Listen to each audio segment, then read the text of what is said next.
Testing for YouTube, testing 1, 2, 3.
All right, welcome everyone. We will call to order a regular meeting of council and start by recognizing and acknowledging that we work, live, and play in the city of Port Alberni, which is situated on the unceded territories of the Hupachesit and Sechot First Nations.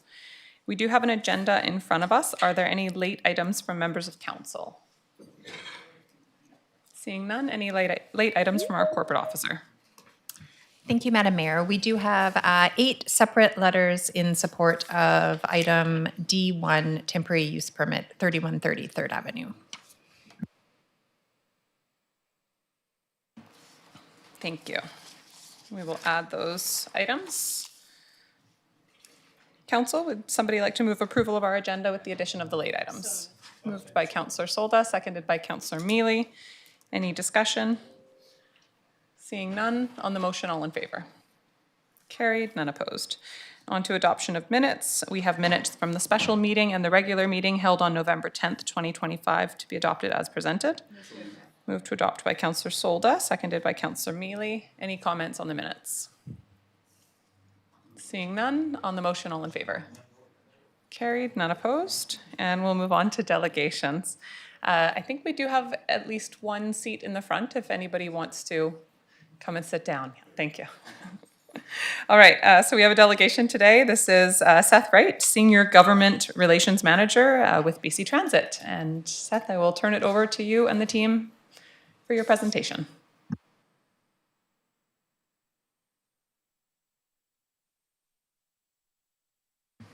Oh, and we can't hear you, Seth.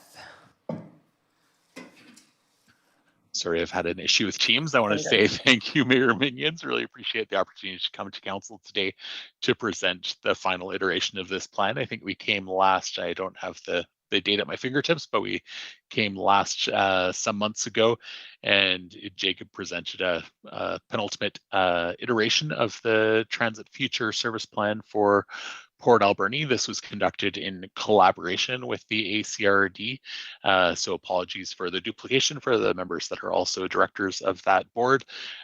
We will be presenting later this week to them as well, but today's presentation will principally focus on sort of the implications for the city and includes pieces for both. We're looking for final adoption, hopefully, and just wanted to present the report last conclusively, and happy to answer any questions at the end. Without further ado, I'll hand it over to my colleague Jacob Burnley to run through the plan. Thanks, Seth, and appreciate the opportunity to be here today to provide an update and the final iteration of the plan. I've shared my screen. There are some adjustments that we've made as well to some statistics we've gotten back from our custom transit team with some updated performance stats. So I've included those in this copy here, and I'm sharing these. Obviously, adoption would be with intent, with consideration to these updated stats, and I'll speak to those in a moment. This is I just wanted to say appreciate the opportunity to be here. This is sort of a long time coming. We've done a lot of engagement in the community, spoken to our operators, spoken to members of the public, key stakeholder and rights holders groups in the community, and we're excited to provide this update to you and council. So just before we get started, I'd like to recognize that we at BC Transit carry out our work on the lands of various First Nations across the province, and our ongoing work and commitments in Port Alberni are taking place on the lands of the Sechot and Hupachesit First Nations. Both as rights holders and stakeholders, we really have valued their local knowledge and contributions in the region, and they provided us with some very valuable feedback in helping to guide our plan. So my presentation today will sort of focus on a number of different key topics. Obviously, current system context, which we've talked about in past before, but a bit of an update in terms of performance and whatnot, speaking to the background on the engagement that we at BC Transit conducted, the common feedback that we heard. We'll speak to some of the identification of some of the top priorities we heard from both a local and interregional lens. And then look at our custom transit service planning, some of the gaps that exist between our conventional and custom systems, and the infrastructure priorities. And then obviously, of course, some guidance on some of the next steps for the plan. So looking back over the past decade, much of the service that you see today on the road in Port Alberni was born out of a 2012 service review.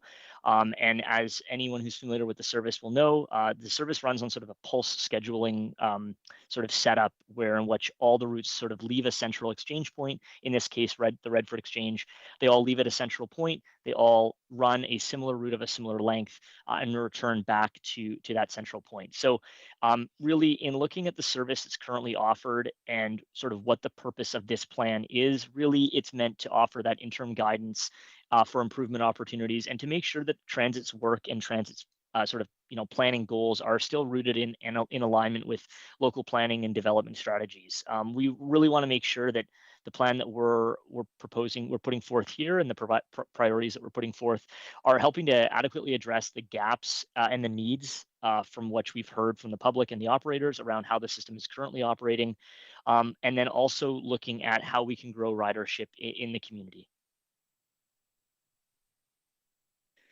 So I'll speak a bit more about system performance later in the presentation. This is really just meant to give a high-level snapshot of the service, but currently we have 3 AM and PM routes, and then we have 1 consolidated route that sort of incorporates all 3 service areas for those select off-peak periods, so weekends and evenings primarily.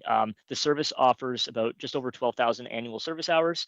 However, I will note later in the presentation as well that there are gaps that exist between our standard sort of fixed route services and our custom handy dart services. I also will mention at this point that we have a relatively small number of fleet vehicles in the Port Alberni system. However, BC Transit is looking at various right-sizing exercises currently to better ensure that the fleet vehicles that we're putting on the road more adequately reflect the needs and the capacity desires of the system. So we've spoken about this in previous meetings, but just a quick snapshot here. I won't spend too much time on this, but just noting that the coverage of the local transit system within the boundaries of the city of Port Alberni, most of the routes here do offer connections to a number of key community destinations and resources. And I'll speak a bit to the performance and sort of some of the more urgent needs of some of the services. But I might just highlight at this point Route 2, which is the Pacific Rim route, obviously offering access to Pacific Rim Center and Walmart, being a sort of a key destination, key anchor tenant in the community. Obviously, a number of recreational facilities and educational facilities as well, and I'll speak to that. So we also obviously, as part of this plan, looked at demographics, and since the last plan from 2012 was produced, obviously the population and demographic makeup in the valley has changed. There is, obviously a low density and dispersed population in the outlying areas, and particularly the electoral areas outside of the city boundaries, which does make providing effective and efficient transit a challenge. However, when we do look at the census data and in conversation with city staff, we have identified a number of sort of key corridors where we've seen growth, but also where there is likely growth to be supported from future density and development via various local community planning initiatives. So obviously, Argyle Street is one, Redford, 10th Avenue, and then obviously the Uptown core as well. And so how can we ensure that the services that we're providing are adequately meeting those growing needs? From the map on screen, you can just see at a high level that the existing routes in Port Alberni do offer decent coverage in relation to census areas with a higher population density, as well as higher concentrations of seniors and low-income residents. And like I mentioned before, we did work with city staff to ensure that the future transit planning priorities that we were putting forth in this plan offer alignment with the city's ongoing transportation master plan developments. And I believe those are ongoing into the spring of next year. So just thinking about our continual investment in essential coverage services, but also ensuring that we're responding to that community growth, supporting transit future expansion on those defined corridors, and ensuring that where population will grow and where demand exists, that we're keeping up with those demands. So we have some updated information here. I believe last time we presented, we had 2023, 2024 data. We have some 2024, 2025 data now. And as you can see, sort of continual year-to-year ridership return. But I will mention that similar to a number of other smaller mid-size transit systems across the province, we still haven't yet reached that 100% ridership recovery as compared to pre-pandemic levels. But we still have seen that continual sort of year-to-year ridership growth. One thing I will mention, and I think I mentioned it before, but that Port Alberni is experiencing ridership slightly below the provincial average. But when we look at the number of hours that are scheduled within the Port Alberni system, when we factor in system size, proportionally ridership per hour is actually quite strong in comparison to a number of other peer systems in BC. So with that in mind, obviously, there's some considerations around sort of the sort of scale and scope of the service that we're providing, but to note that there is positive ridership return that we're seeing year over year.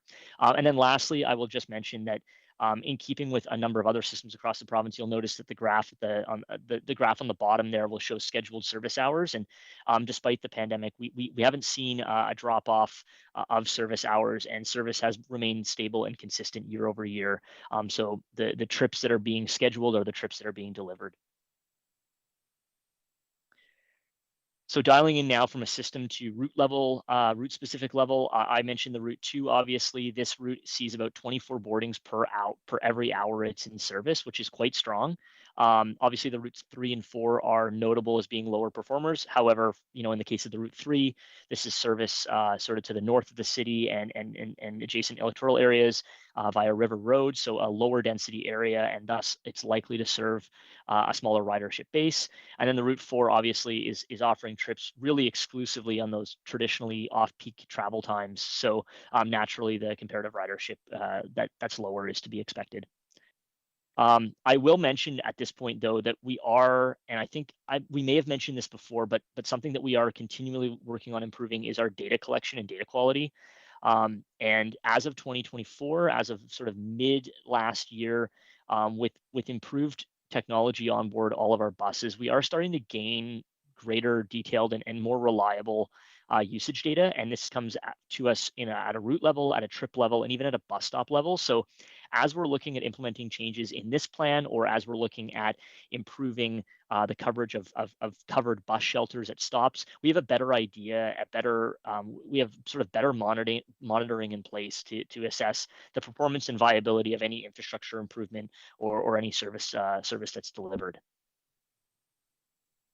So now in looking at the plan and sort of how we got started, obviously public engagement and operator engagement was key in sort of guiding the principles and guiding sort of our findings. Obviously, we wanted to get a better sense of understanding travel trends, the user-facing gaps in the system, concerns with the system from both from an operator perspective, but also from a user perspective. So public engagement was launched through 2024.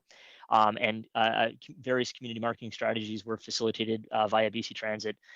We offered a general public survey with targeted questions around usage, around perceptions of service, and prospective areas for improvement and expansion. We did host a dedicated survey for our local transit operators to better understand the on-the-ground lived experience, sort of day-to-day, that the drivers are seeing when they're out on the road. We did support an open house and workshop sessions with select key community stakeholders. We also recently met with the ACRD's Accessibility Committee and had some really positive discussion and insightful discussion there.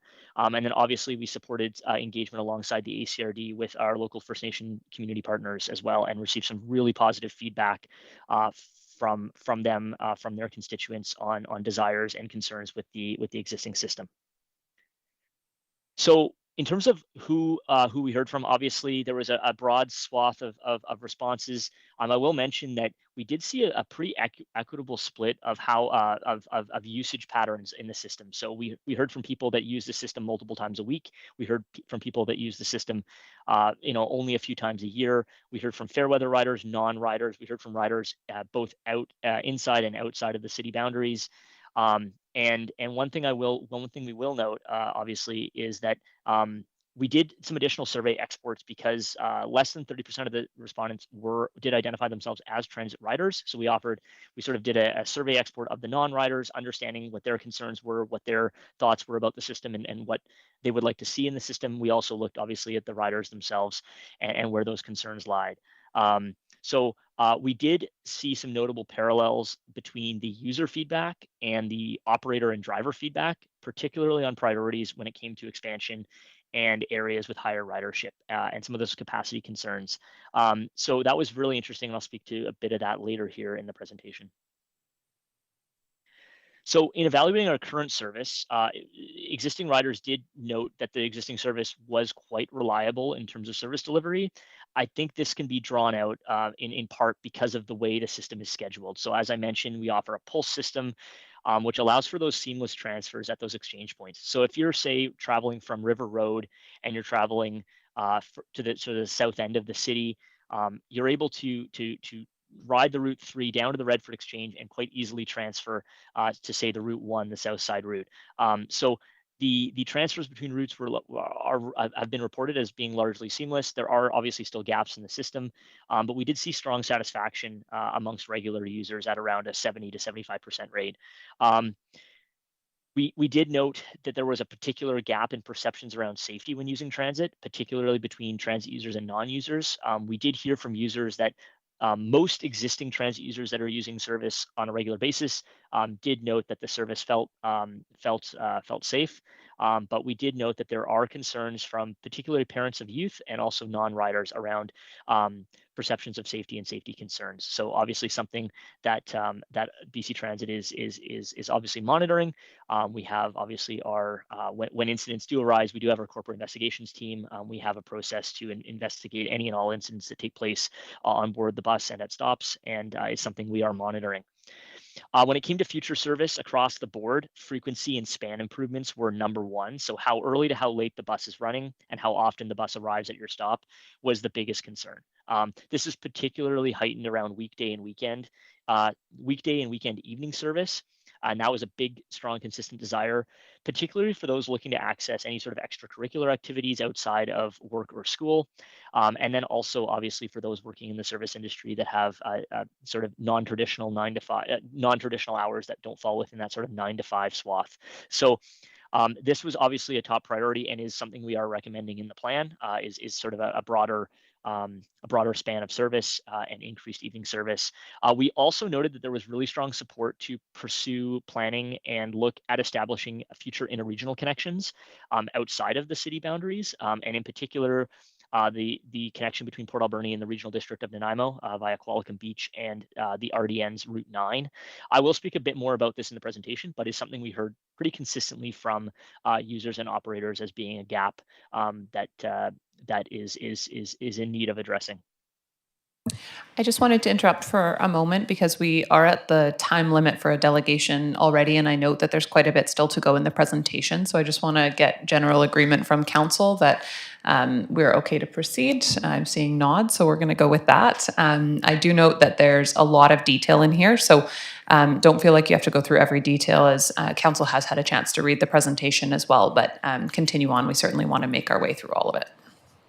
For sure, thank you. I'll skip certain sections here in the essence of time, but I will speak to the conventional service priorities, just very at a high level, obviously. What I will do, we'll start with obviously the evening service, and this is something that we heard consistently from riders and operators. But noting that improved evening service on weekdays and weekends is obviously of critical importance. We have identified service hours here. These are subject to minor changes based on scheduling. However, this is something we are proposing to sort of bridge that gap from an evening, weekend, and weekday service perspective. The Route 2, obviously, right now, this is obviously a high ridership route in the system. But as the system grows over the next few years, given the nature of the route and the amenities that this route serves, just want to make note that we will likely see higher ridership demand for more and a desire for more frequent and efficient service. We are proposing a small number of hours to dedicate to the Route 2.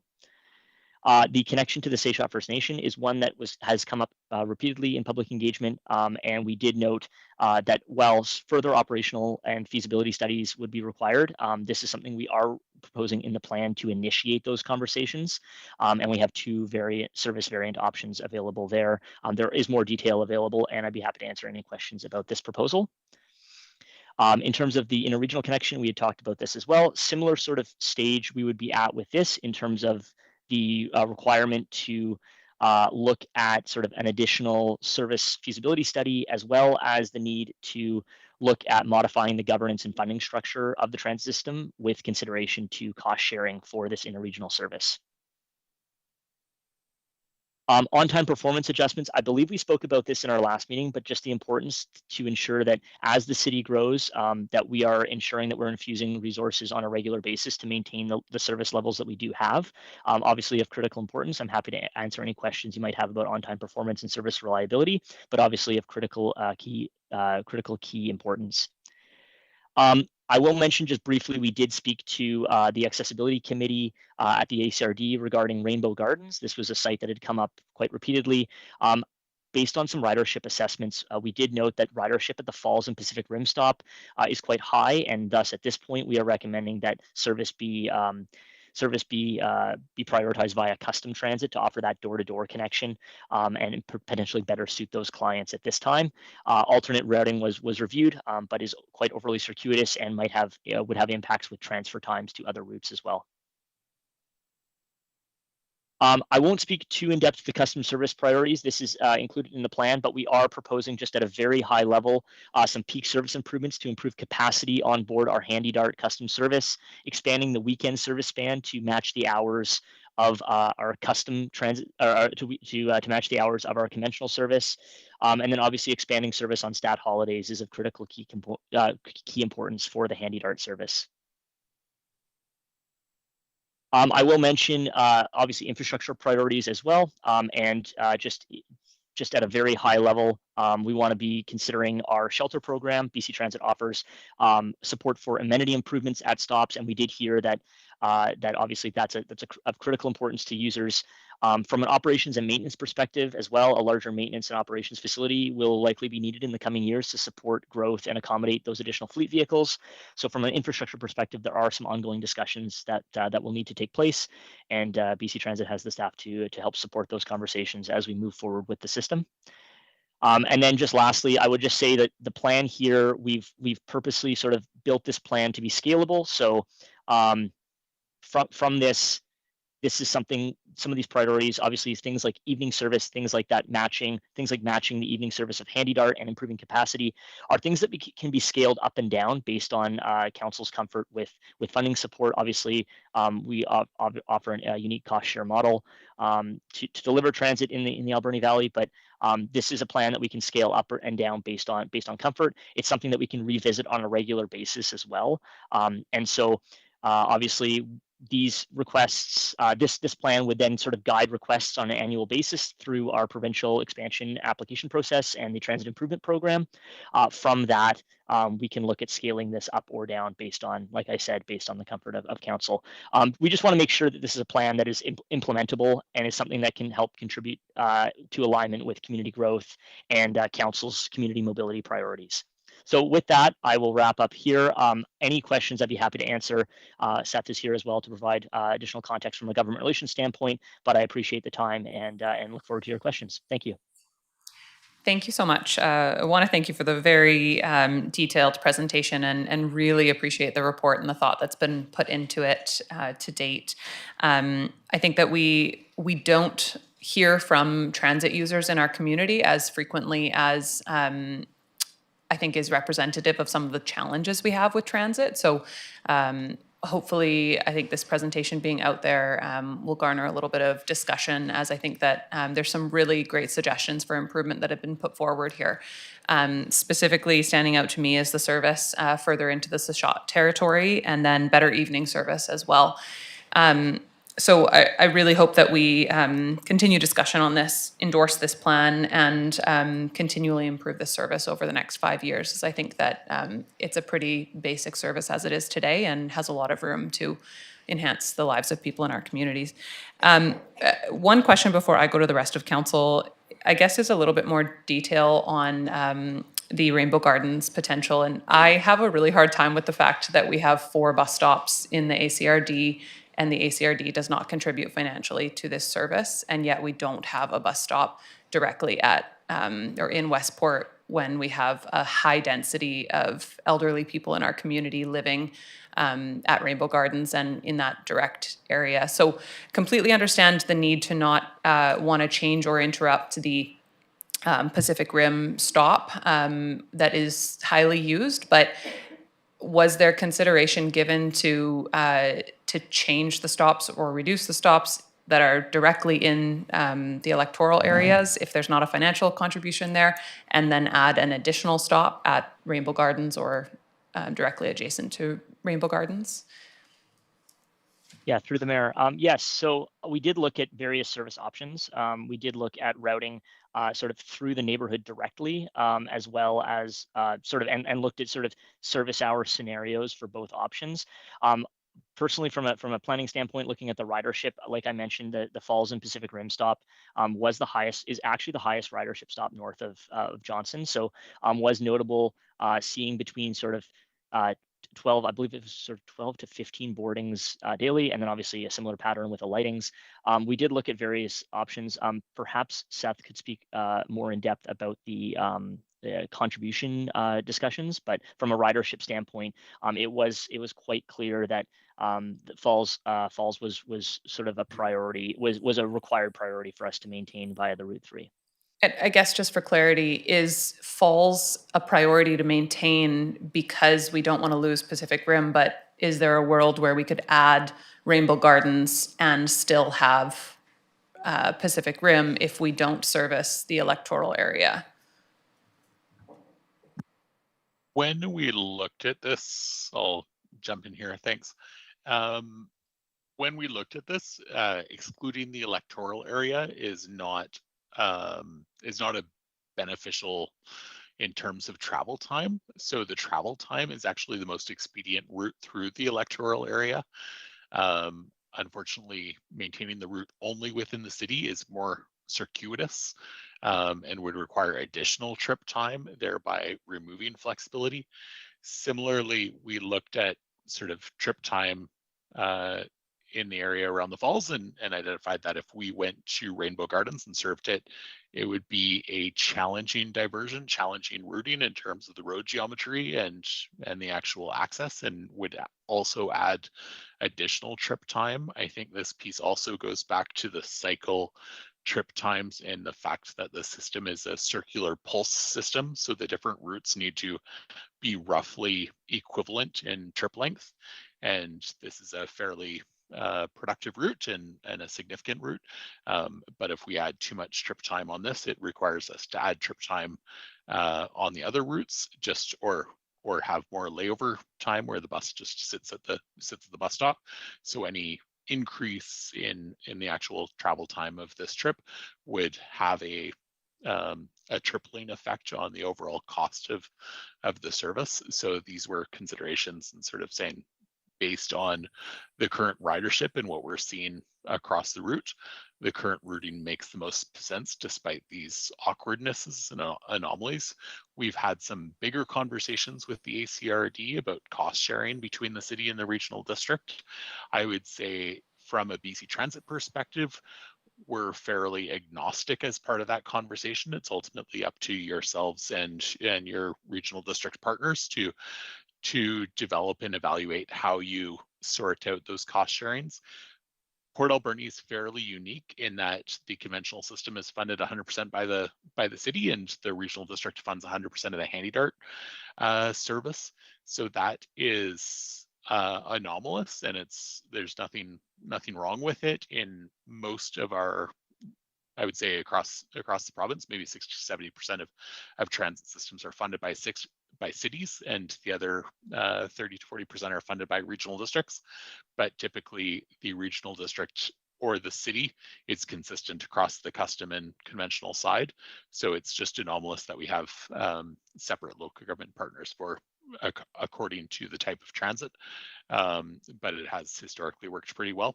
If there was a desire for the regional district to take on both or vice versa, that's something BC Transit could support. And again, we're agnostic to how it runs. We're just happy to work with either of you and work through staff to identify what makes the most sense. Thank you. That makes a lot of sense. I think we definitely don't want to make a change to the service that would make it flow any less well. I just, from my perspective, I do think that especially as, with the influx of people that we've seen in the Westport area, specifically elderly people living in age-restricted buildings, I think it's important to add more service to that area. So it might need to be a continuous conversation.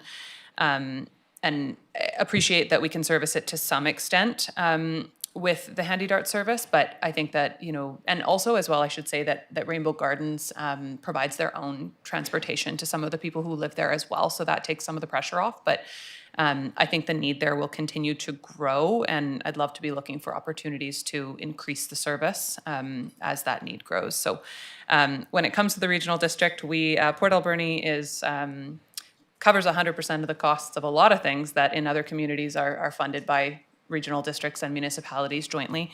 I think our transit system works well, you know, on a base level that it needs to, but I think there's a lot of opportunity for us to invest further in it. And it's difficult to do that when it's the municipality paying without the contribution of the regional district. So I think that obviously leave that to us to continue the conversations with the ACRD on potential contribution and or even a shifting of the service eventually to the ACRD, because the city of course does also pay for the Handy Dart service through the ACRD, even though it's managed by them. So we'll go to council comments. Councillor Solda. Thank you, Madam Mayor. Regarding Rainbow Gardens, as they grow, they're about to put in another apartment building. So maybe in the next year or two, that could be taken a look at, the stats on that, just because of the growth that's going to happen up, as the mayor has alluded to, on the Westport area. When you talk about the strong inter-regional program over the hump, could you please put down affordable, long as it's affordable for people to actually go over? I think that's really important. You don't have that in your notes or anything like that, and I believe affordable is going to make a big difference to make that successful going forward. So my question though is regarding the shelters. When we talk about the bus shelters, well, we know some of them are down, and I know that you're doing the cement pads at the moment on some areas of our community. Are you adding more shelters than what we originally had? And they will be accessible for wheelchairs, scooters, baby buggies and everything instead of one long bench. That's correct? I think you have to do that now. I'll leave that. Oh, okay. I'll go to our CAO for that question. Thanks. The report that Infrastructure Services brought forward just a little while ago, we're working with BC Transit on increasing the amount of shelters, but also putting in accessible shelters. So we're going to continue to work on that program with BC Transit and improve the system where we see the riders in demand. And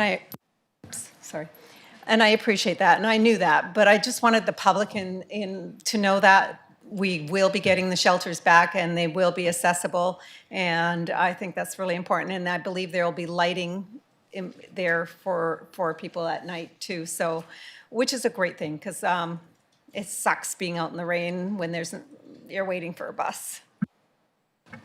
Other comments? Okay. Seth, go ahead. Yeah, just on the conversation around bus shelters, I just wanted to offer that BC Transit, through our partnership with the province and with the federal government, has been able to access, or was able to access about 2 years ago, a significant sum of money to enable us to carry out a major capital project to buy shelters and procure shelters for communities across the province. That is the BC Transit Shelter Program. It's been in operation for a number of years, for a decade or more, but more recently it's been significantly scaled up. As part of scaling that up, we at BC Transit have worked with your staff to facilitate the acquisition of a number of shelters and improvement of bus stops across the city. And we're really excited about the initiative that your staff have taken to really update and upgrade the quality of bus stops across the community. It's, I would say, unparalleled as a community your size. And so we're really excited about the actual very real difference that makes. We did undergo an exercise with your infrastructure folks to look at what bus stops are the number one priorities by boarding and actual ridership, so a number of people waiting at each stop. And additionally, obviously, we had to look at the lens of where is there actually space on the sidewalk or to accommodate the shelter. But that work was carried out in collaboration between the city, your city staff, and BC Transit, and we're pleased to be able to support that work. Thank you very much. Would somebody like to move that we endorse this plan? Councillor Mealy. Moved by Councillor Mealy, seconded by Councillor Dame. Seeing no further comments on the motion, all in favor? Carried, none opposed. Thank you very much for coming today. Thank you. Thank you. All right, we'll move on to unfinished business. Item number 1, we have the temporary use permit 3130 3rd Avenue. We will start with a report from our Director of Development Services. Thank you, Mayor and Council. So Council is being asked to consider issuance of TUP temporary use permit 25-03 for 3130 3rd Avenue to allow an emergency 24/7 shelter and an emergency cold weather shelter to be operated by the Bread of Life Center. The existing 24/7 shelter has 25 beds on the upper floor, and the warming center would add another 20 beds to the basement of the Bread of Life facility. Council did postpone this decision earlier in September, subject to receiving a neighborhood mitigation plan. The manager of community safety and social development provided that neighborhood mitigation strategy, and council did endorse that mitigation strategy on October 14th. And therefore, the temporary use permit is coming back to council for consideration.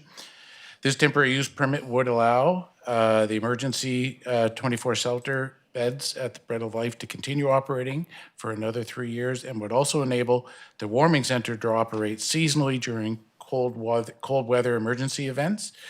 The application is alignment with the city's official community plan land use designation and OCP policies regarding temporary use permits, and administration recommends approval of the temporary use permit 25-03.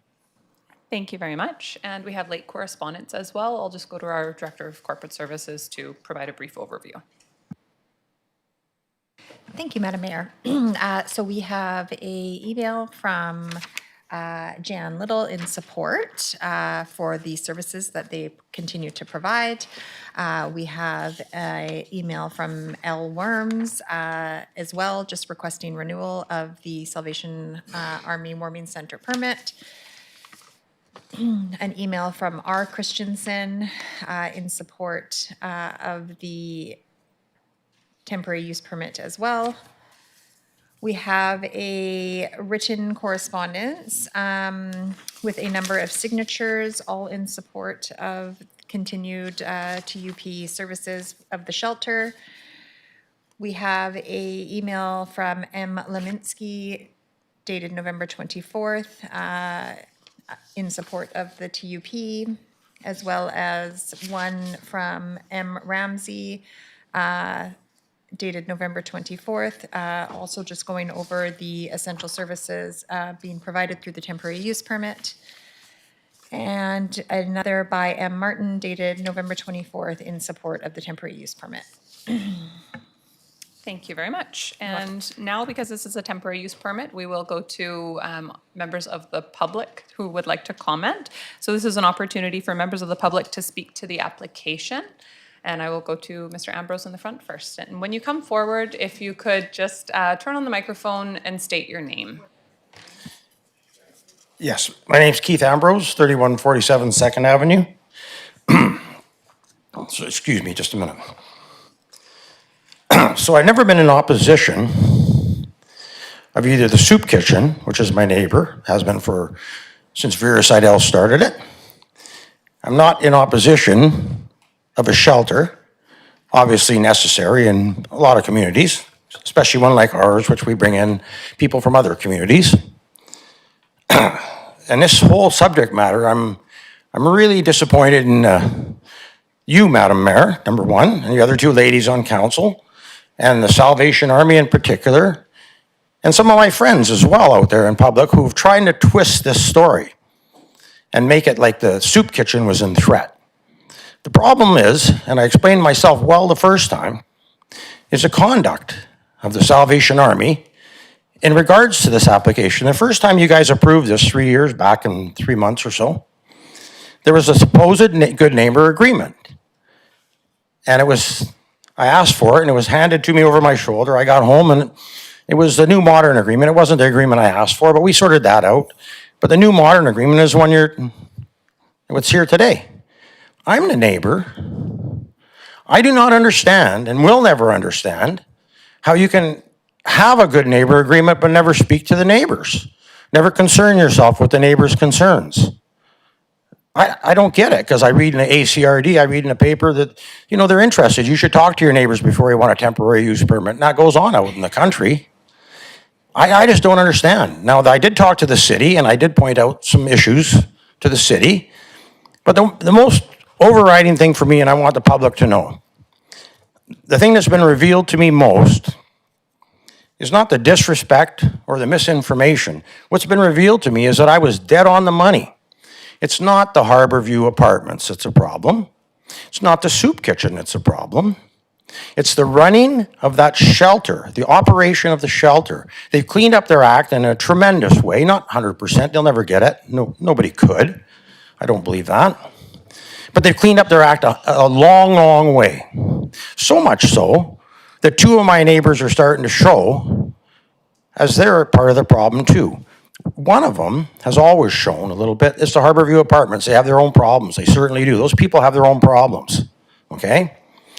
If that's not what I was describing, and I don't like the deflection to them, let's deal with them properly on another day.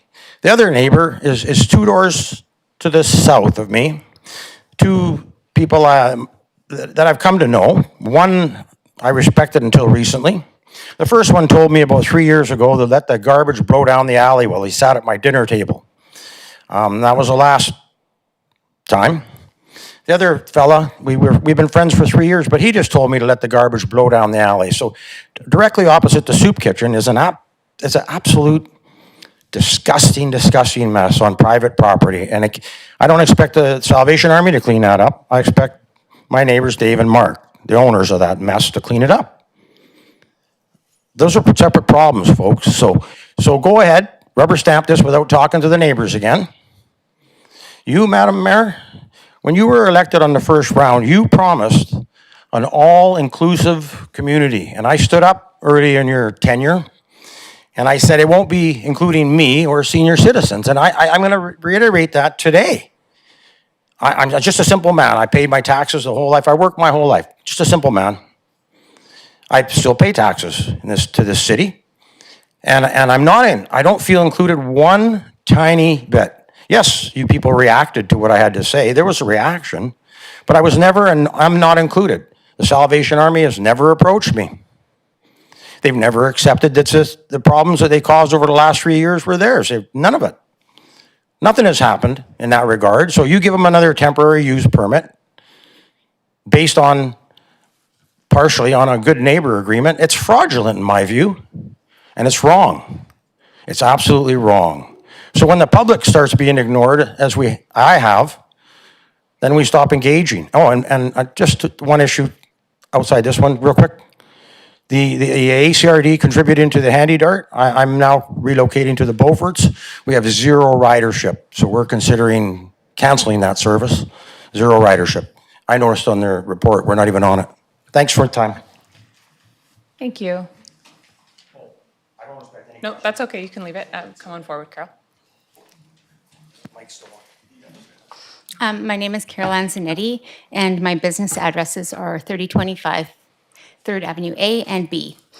I am reading this in regard to the temporary permit for the Bread of Life shelter, currently Port Alberni's only dry shelter, and to express my strong support in renewing this permit while also urging council to continue working toward a long-term sustainable solution. Over the past 3 years, City Council has had significant time to develop a permanent plan for sheltering and supporting our vulnerable residents. Some progress has been made. The addition to the tiny homes and Sage Haven supportive housing for women are very important and meaningful steps. However, the removal of the trailer park community on 4th and the closure of the port pub accommodations also eliminated much needed housing. While I agree that those sites were no longer appropriate, the reality is that we did not have enough alternative housing available to meet the ongoing need. For this reason, renewing the Bread of Life temporary permit is essential. It remains the only dry shelter in Port Alberni. Its closure or interruption would leave many individuals with nowhere else to go. pushing the challenges we see even further into the streets and doorways of our community. I also understand that there may be plans for new housing in another part of the uptown area. At first, I believed this could be promising.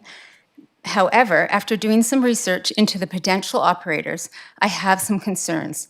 I ask that council take the time to ensure that the right organization is chosen, one with proven experience, community trust, and a track record of trauma-informed, accountable support. To those who worry about the Bread of Life's presence in the Uptown, I say this as someone who knows the area well. I've operated a business in the Uptown for 17 years, and I have worked here for 24. I've witnessed many phases, challenges, and changes. Before the Bread of Life became a dry shelter, I would often arrive to work in the morning to find people sleeping in my entranceways and would have to clean up the wet and dirty bedding at my own expense. Those issues have lessened since the Bread of Life transitioned into a dry shelter. Yes, the Uptown still faces challenges, but these challenges exist throughout Port Alberni and cannot fairly be blamed on the Bread of Life. In fact, the shelter plays a role in reducing the number of people with nowhere to go, which in turn reduces the strain on local businesses and public spaces. As for concerns that the Bread of Life harms businesses in the Uptown district, this has not been my experience. I own a thriving cafe that continues to be supported by local customers as well as visitors. My success demonstrates that a healthy, functioning Uptown can coexist with compassionate, responsible social services. So in closing, I urge council to approve the temporary permit for the Bread of Life and make meaningful progress towards a well-planned permanent solution over the next 3 years, one that supports both vulnerable residents and the business community.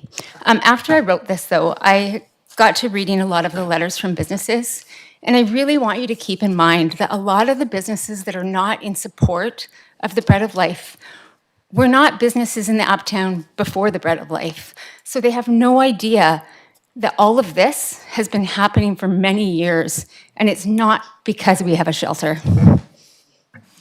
Thank you.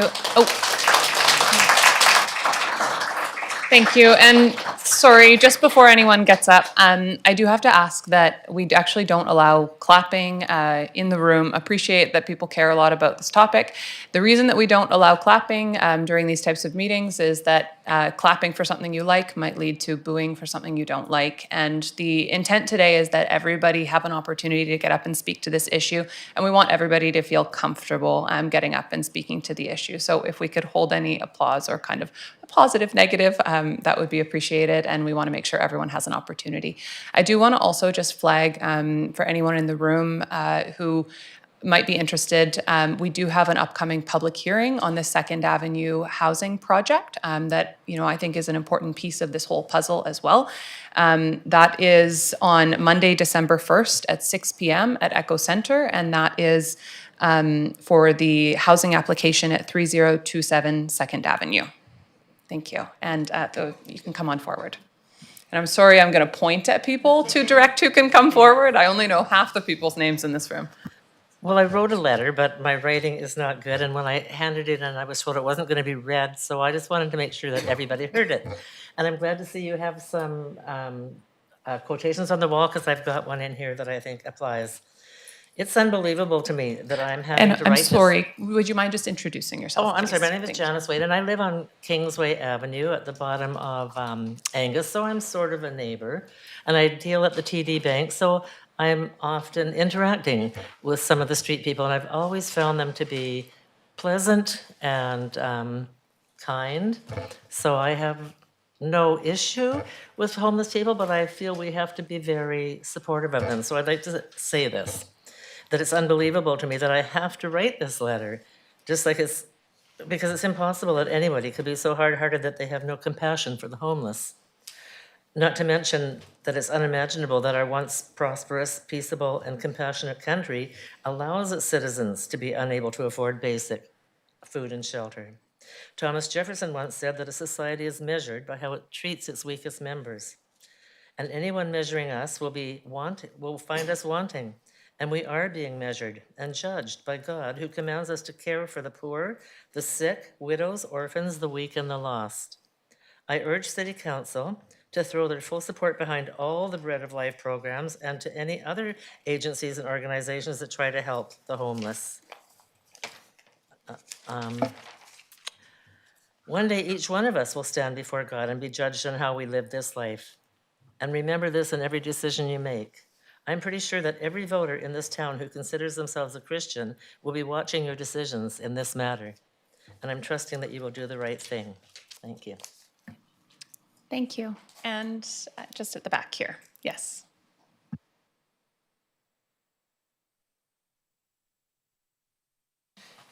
Hello, everybody. This was kind of just the last minute decision, hence the crazy afro and whatnot. But my name is Misha. I was going to write a letter in support, but I didn't end up writing it, and I thought I would just come out as a citizen. I've been here over a decade, so I just thought I would talk about how much the Bread of Life means to me and over the years. For one, I have just started up my little project again. I am Misha from Southside Sweet Cuts. I just started cutting hair, volunteer time once a week at Bread of Life again for those that need haircuts. I left at a really young age, and I've been on my own for almost half my life. And I have to say that on all that time I've been on my own, I've been going to Bread of Life for most of those years. Without Bread of Life being there, I don't know if I would even still be in town or still be standing. Not to go into too much detail about my past, but sorry, I'm rambling. I was a busker for many years in town, so I relied on tips to survive, and I'm just really happy that I finally have an opportunity to give back to the community in my own way. Through some haircuts, and I just know like there's a lot of wonderful people that work at Bread of Life. There's a lot of wonderful people that stay there, that go there. I'm back at Beaufort myself, so I'm there almost every day. I just, in regards to the shelter, it's an absolutely great thing to keep going. It's really needed in town. In other situations in the past where I've had to stay at the shelter, not the Bread of Life one, but the other one by the welfare office. I chose not to. I couldn't because I didn't feel safe there. But I know Bread of Life is a very safe place. It's a warm place. It's not enabling either. It's a very secure place, despite our neighbors. And I don't know what I'm saying anymore, but I just wanted to say that. Thank you. Thank you very much for coming and speaking. And right here, thanks.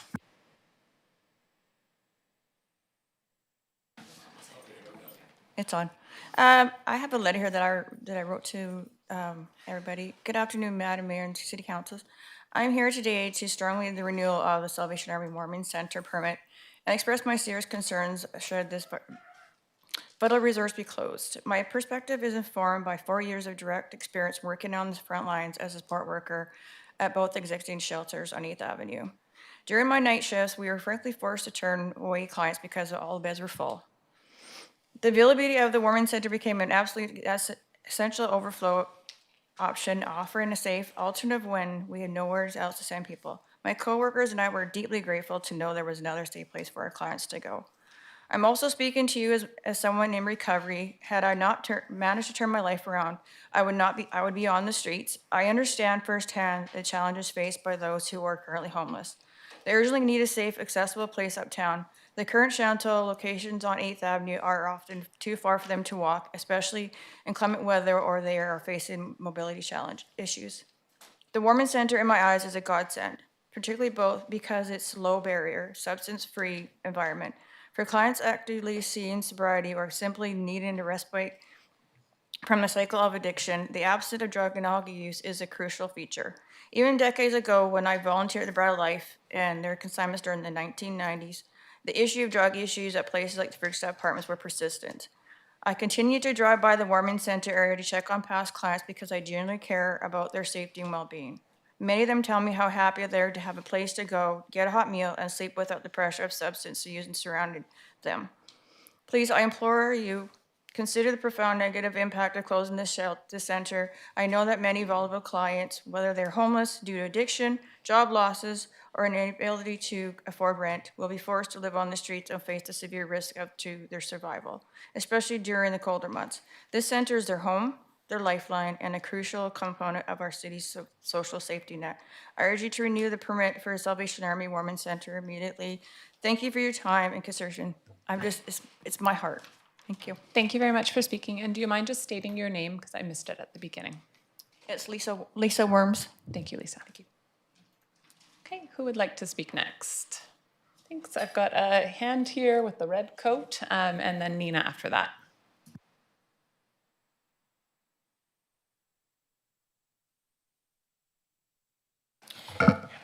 Hi, my name is Terry Hodson, and I'm the case manager at the Bread of Life. I've been with Salvation Army for almost 4 years now. I'm here today to give you some insight into what goes on at the Bread of Life, what the Bread of Life offers our community, as well as to share some stats with you. So to date, we have served 10,829 meals to seniors. To date, we have served 22,434 meals to Indigenous. The Bread of Life has many programs and clinics available daily. We offer clinics on Mondays for seniors to help them fill out paperwork, help them with government issues, utility issues, etc. We offer help with food, housing, and clothing to everyone. Food in the form of our food hamper, and with our soup kitchen that offers 3 hot meals daily, along with a multitude of drinks and desserts. We serve hundreds of people meals daily. We also provide all holiday meals, turkey dinners with all the trimmings. On rainy or snowy days, our facility is full of people needing a warm, dry place to go during the days and nights. We have books, games, crafts to help people pass their day, as well as movie night 3 nights a week. We offer the Pathway of Hope program. The Pathway of Hope program is a one-on-one program that helps individuals make good, positive goals in their lives, work on these goals weekly to accomplish a better quality of life. We help with housing. To date, we have placed 23 people in the last 18 months. We have just been awarded a program through Sparks, the Welcome Home Package. This is for people who have been homeless for some time and literally have no belongings. The program provides all the essentials one would need to start up in a new home.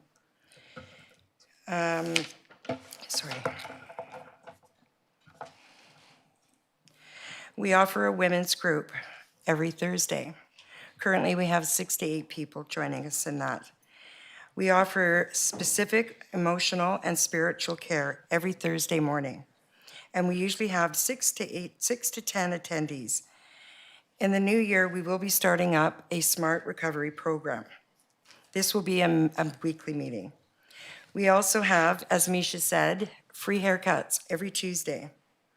Our shelter is a clean and safe place to stay. We provide 24 beds nightly, and with the cold weather already being here, the number of guests each night causes us to fill up fast. The Bread of Life is a home for so many people in our community. We are a safe place. We are a gathering place for family and friends, as well as a place for all the community organizations to find and make appointments with their clients. We are a very important and much needed facility in the town of Port Alberni. And should we not get the permit, I can only wonder and worry about what will happen to all our friends as Port Alberni is already short in the number of shelters. Thank you for your time. Thank you very much. And Nina.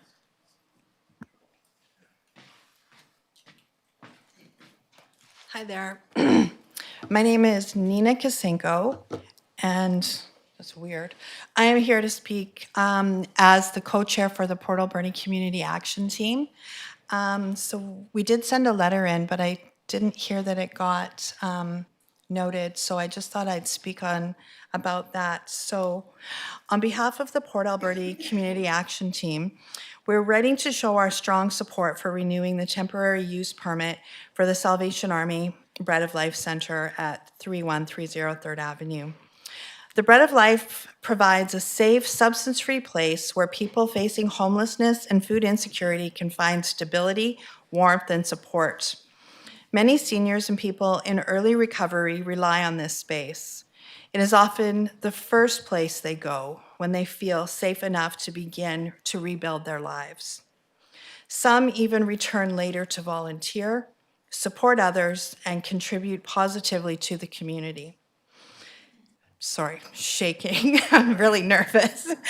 The peer-to-peer support inside the shelter is powerful. Staff and volunteers, many with lived or living experience, offer care that is understanding, respectful, and grounded in real experience. This type of support cannot be easily replaced. We understand that local businesses and residents have expressed concerns, and these concerns do matter. Still, we believe the shelter is part of the solution, not the cause of challenges that the wider area faces. These issues are complex and cannot be solved by removing a service that keeps people safe. We support Council's request for a neighborhood mitigation plan developed with city staff, the Salvation Army, and other service providers. Working together, we will help address concerns while keeping essential services in place. It is also important to recognize that the harm and trauma caused when people are forced to move. Displacement can worsen mental health, increase stress, and push people into more dangerous situations. We've actually just recently seen this in the Cowichan Valley, where several, up to 80 overdoses occurred shortly after people were decamped from the street they were on. When people are pushed into hiding or scattered into unfamiliar areas, their risk of overdose rises sharply because they are using alone or without access to the supports that they're used to. The risk is even higher in winter when cold weather increases, health dangers, and when other shelters in our region are often full. Closing or relocating Bread of Life in this time would leave many people with nowhere safe to go. The Bread of Life is woven into the social support system of Port Alberni. Removing it would increase harm, increase disorder in public spaces, and undo the coordinated work being done by many community partners, including the Port Alberni Community Action Team. Temporary Use Permit 25-03 provides much-needed stability until longer-term housing solutions, as suggested, are proposed, and we can move forward. We strongly urge Council to renew the permit so the shelter can continue the essential work that it does. Thank you. Thank you, Nina. Who would like to speak next? Yep, come forward.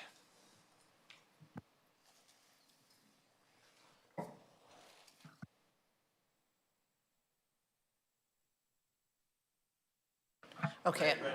Oh, red is good. I thought red was off. Makes sense. My name's Paulette Parkin, and I actually live in the area, unlike the majority of the people who are speaking here. The same as this gentleman here. I live at 2829 2nd Avenue. And I am for the 16-bed renewal for the reason the woman who eloquently just spoke.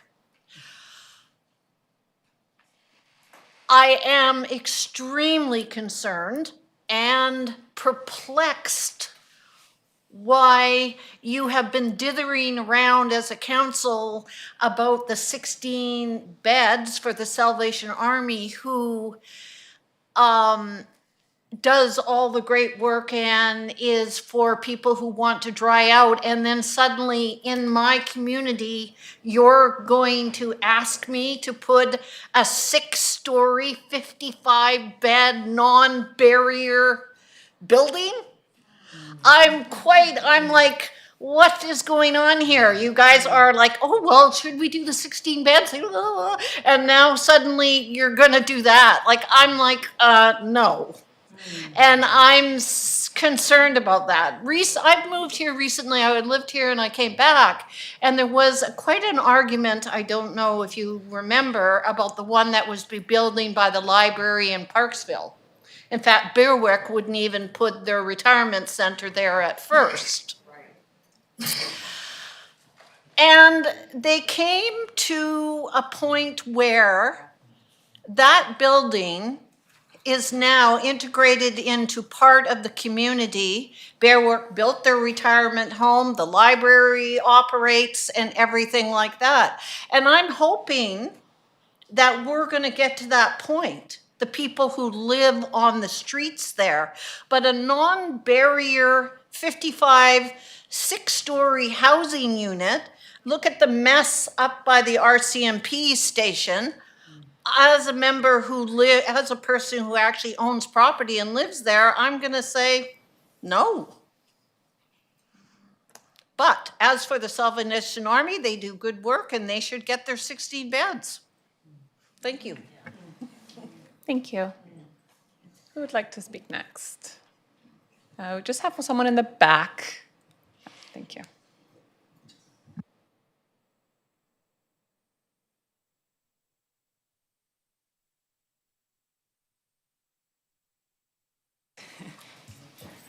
Hi, my name's Courtney Naysgard, and I just wanted to share my personal experience with the Bread of Life. So I'm in support of the Bread of Life.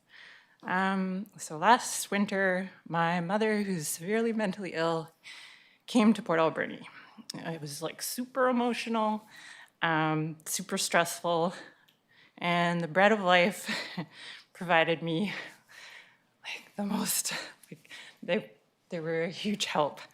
It took a huge weight off of my shoulders.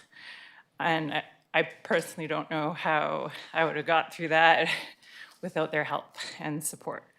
So my mother, she suffers from bipolar disorder, like she can recognize that her behaviors or actions were not normal. And the word for this is, I can't even say it. She can't understand that her behaviors are not normal. She fails to see that. And everyone else can see that she's ill, but she can't. So her mental illness has wreaked havoc on her life.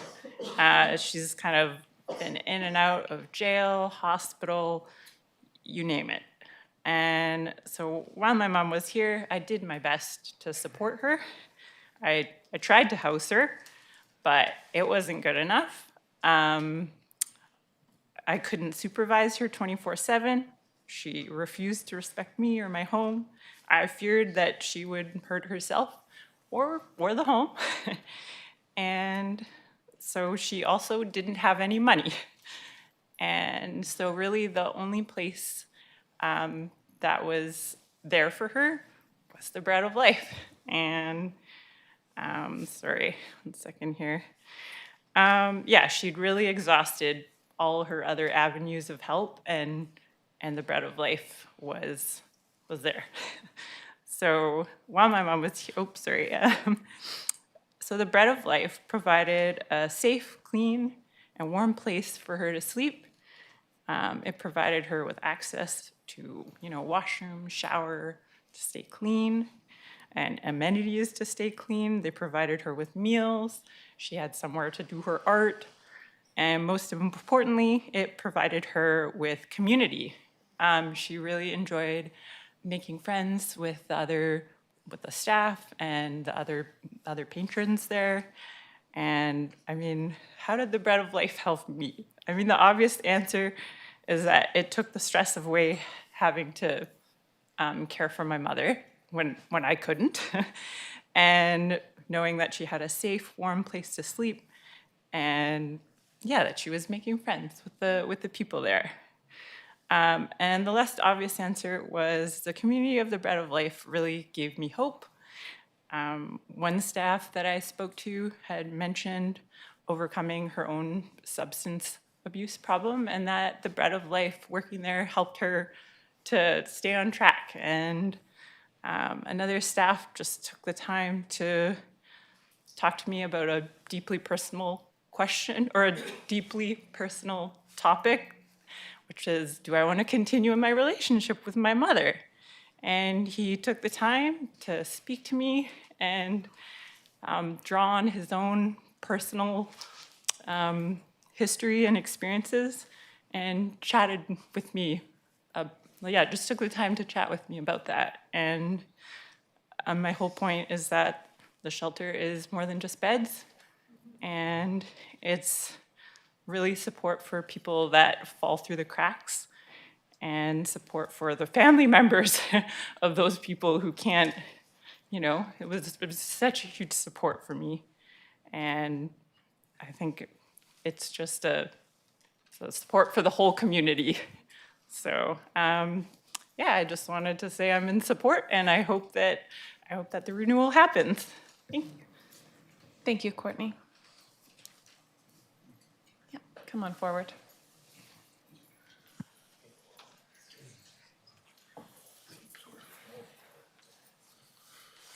Hi there. My name is Travis Clem. I'm a manager down at the Bread of Life. I was asked to read a letter of support from someone here, individual that works closely with the Salvation Army for almost a decade now. I'll read out what they have to say. To City Council, I come before you today deeply concerned about the city's approach to the emergency shelter at the Bread of Life operated by the Salvation Army. As someone who has worked alongside the Salvation Army for nearly a decade, I cannot overstate how vital this service is for most of our vulnerable and unhoused community members. The shelter isn't just a building, it's a place of hope. It provides 3 meals a day, warmth and compassion to people who otherwise might go without any of those things. Throughout our weekly meal service, I've witnessed incredible moments of humanity, people rebuilding their dignity, sharing kindness, and finding community where they need it most. My family and I, along with many others from the Sikh community, volunteer there because the core Sikh teaching called, hope I say this right, Sarbat de Bala, which means the well-being of all. It's a guiding principle that reminds us that service to others isn't about charity, it's about the equality and humanity. We serve because every person, housed or unhoused, deserves respect, nourishment, and care. Recently, there's been a narrative suggesting that this shelter is responsible for increased crime in the area. I would like to see the actual data supporting the claim. After more than 20 years working in the mental health field, I can confidently say that providing stability and support to people in crisis doesn't create more problems, it reduces them. It gives them a path forward. To local businesses, owners raising concerns, I would also ask, would your rent be this affordable if this area didn't already have challenges? And where is community policing in all this? What role are they playing to ensure safety and compassion? Finally, I want to ask the council directly, the individuals you are considering pushing out, are they not community members too? Do they not matter? We all share this city. The true measure of community is not how we treat those who already have comfort and stability, but how we care for those who have none. Thank you. Thank you very much. Who would like to speak next? Are there others who'd like to speak? Yeah, come on forward.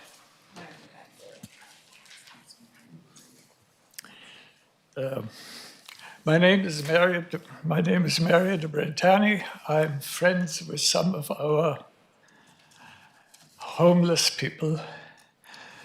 This is a modest proposal.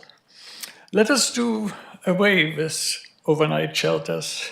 Port Alberni has enough open doorways, empty sidewalks, and dark alleys to meet the needs of all of its city's homeless.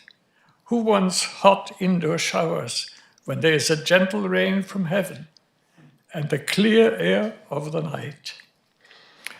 Our brave, unhoused fellow citizens are used to some discomfort and are not afraid of pneumonia.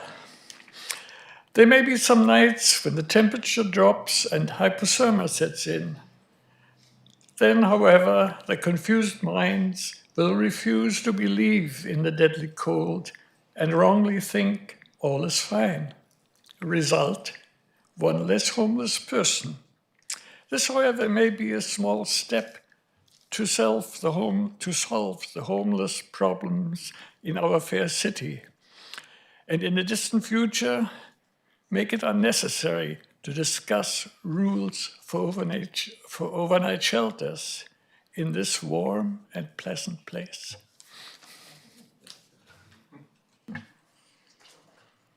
Thank you. Come on forward. Yeah.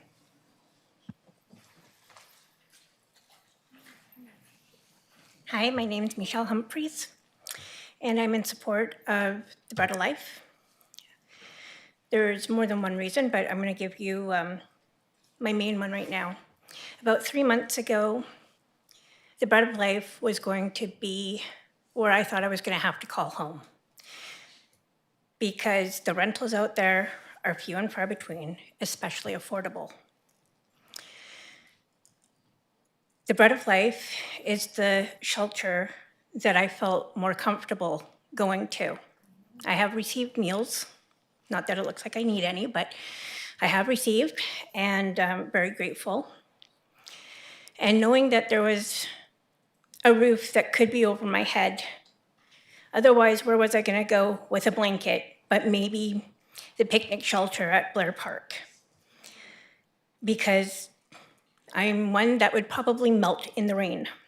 And with the weather being changing, colder, I'm worried about those being displaced that will not be able to use those beds. And the rate of more illness, whether it be pneumonia or trend in mental health with the gray skies. And I think it's a very, very important need in this community. Thank you. Thank you. Yes, come on forward. My name is Sandy. Okay, I've never used the shelter, but I go to the Bread of Life for the 3 meals, 5 days a week, and I feel that we need the shelter. I've seen the people there, and if you shut down the Bread of Life, all these people that use it will be on the street making things worse. So I'm in favor for the Bread of Life. Thank you. Thank you, Sandy.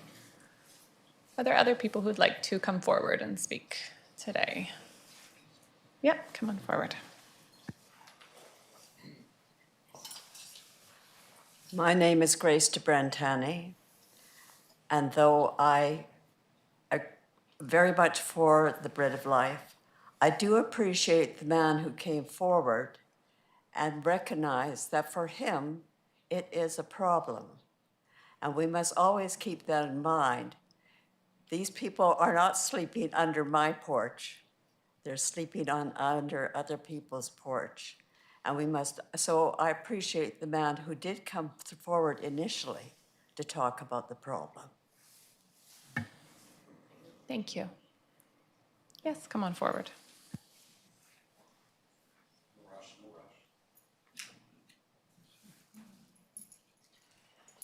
My name is Gail. I just want to say that if the Bread of Life shelter stays open, hopefully nobody has to sleep under anybody's porch. Thank you, Gail. Come on forward. Hi, Mayor and Council. My name is Nathan Sai. I live on 4965 Argyle Street and work at 4961, running Alberni online. I try to take some of my lunch breaks at the Bread of Life to build relationships and just learn more about the problem. I try to think of the poverty and the homelessness issue from an entrepreneurship perspective. So hopefully the other businesses in town could appreciate that. I'm fully in support of the renewal of the temporary use permit.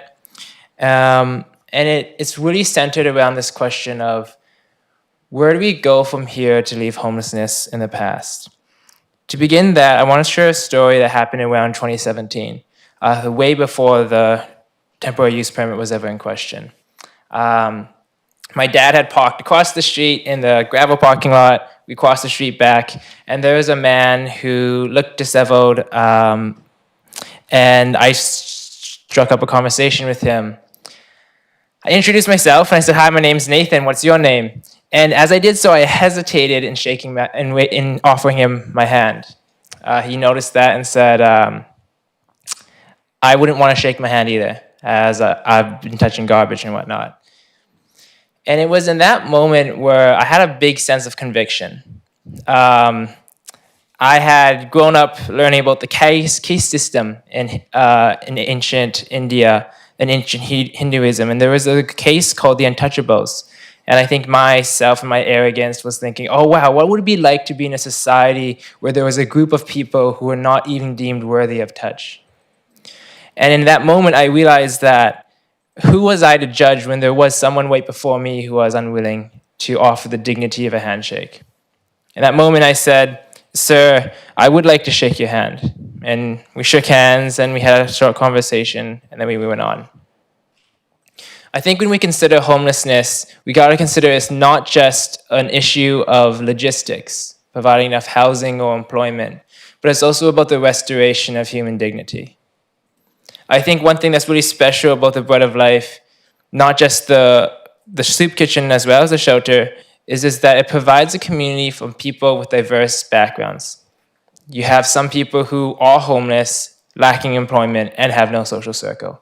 You have people who are on disability and have housing, but still lack that social circle. And because we don't have this monoculture, it allows resilience, but also gives people hope, provides a pro-social environment that encourages people to move forward, saying that, hey, there is a step. And so, again, I'm trying to address homelessness from an entrepreneurship perspective. The Bread of Life provides a hub of people who want to avoid drugs, want to avoid alcohol, and just build relationships, take that next step forward. And so I just really urge council to consider the homeless shelter not as a temporary solution in terms of addressing homelessness, but also in terms of next steps and being able to provide an innovative hub to chart the off steps forward as a community. So thank you. Thank you very much. Are there other speakers who'd like to come forward? Can I speak for a moment again? We're just going to go to everyone for a first time. Are there, yeah, come on forward.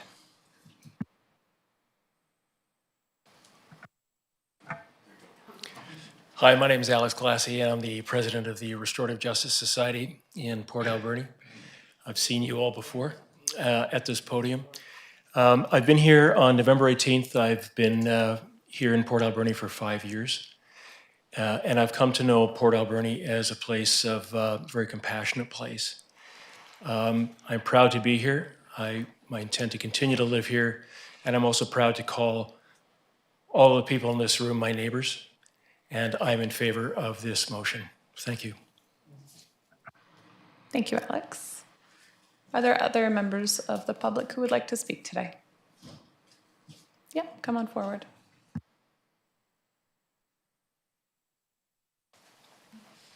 Hi, my name's Rena, and I'm a soldier of the Salvation Army. I really didn't think I was going to say anything, but it's hit my heart because, you know, I started at the Salvation Army as a kid that came from a kind of a dysfunctional home. And, you know, a lot of people came with fancy skirts and everything going to Sunday school, but I came smelling a little bit like booze, a little bit like cigarettes. And yeah, there were some kids that didn't want to sit beside me, but then there were other people that accepted me. And you know, I see that at the Bread of Life. I go every Thursday and offer support to them. And I see it in the workers. We've heard some stories of how people have come through that and now volunteer. And I'm one of those. And I am totally in support of this shelter. Please don't shut it down. Thank you very much. Are there other members of the public who would like to speak today?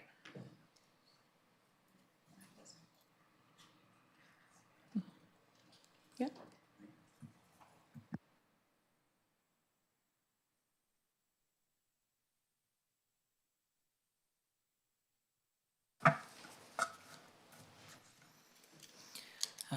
Major Michael Ramsey, Salvation Army, Bread of Life.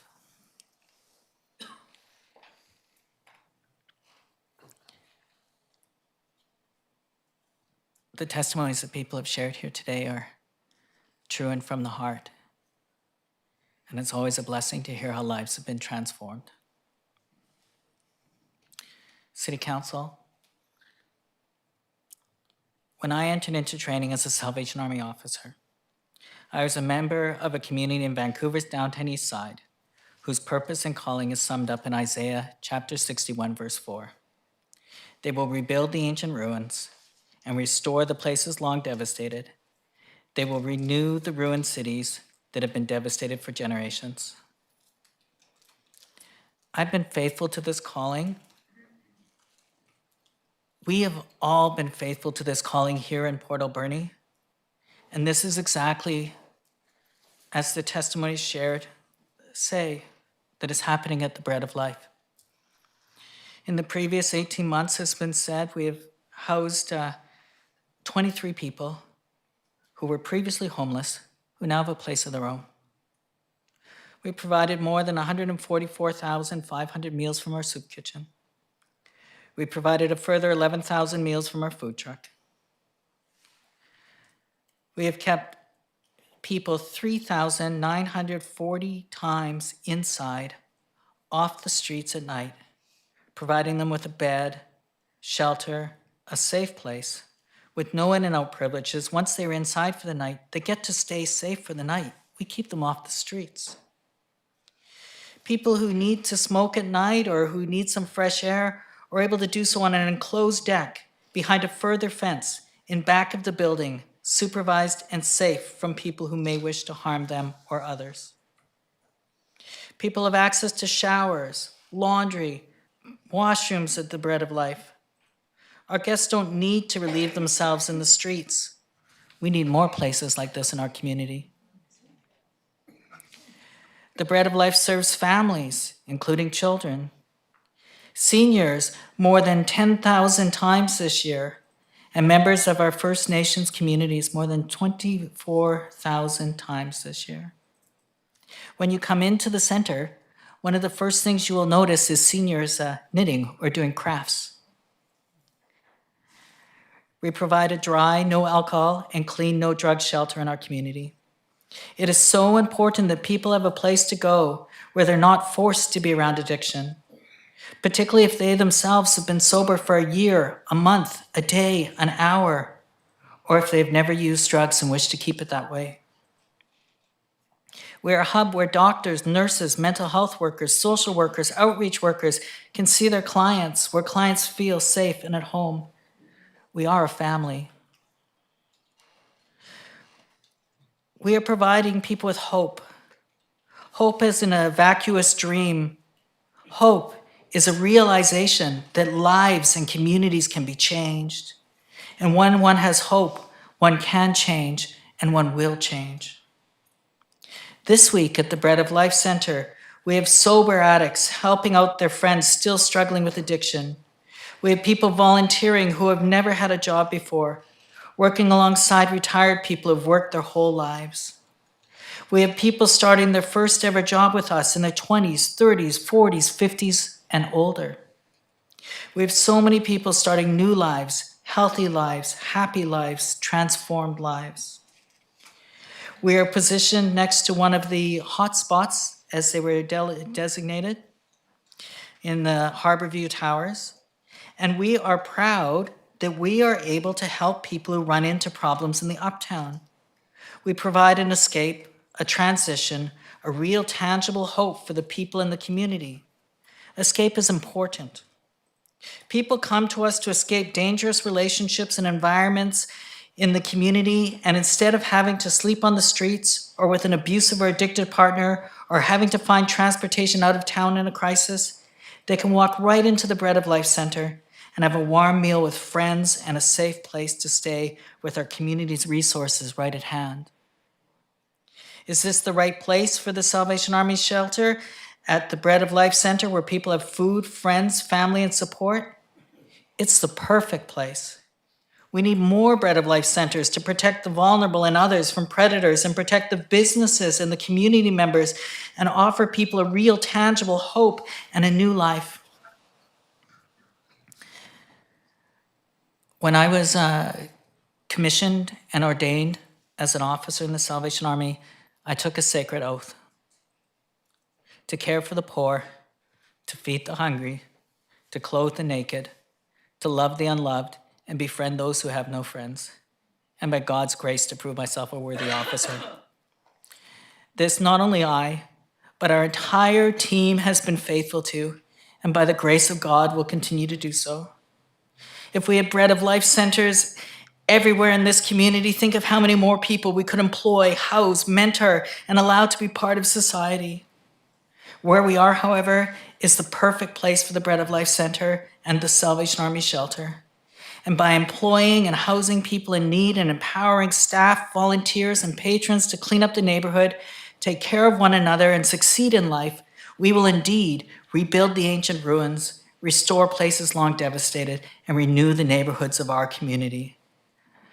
So I ask City Council to renew the temporary use permit for another 3 years without amendment so that we can continue to look after the vulnerable. I humbly submit all of this for your consideration. Thank you, Major Ramsey. We will now go to council comments. No, you still got it. Council, I have to ask, I guess, if we would like to allow second-time speakers, and there may be many more, as we've had a lot of speakers today. Okay. Okay, come on up.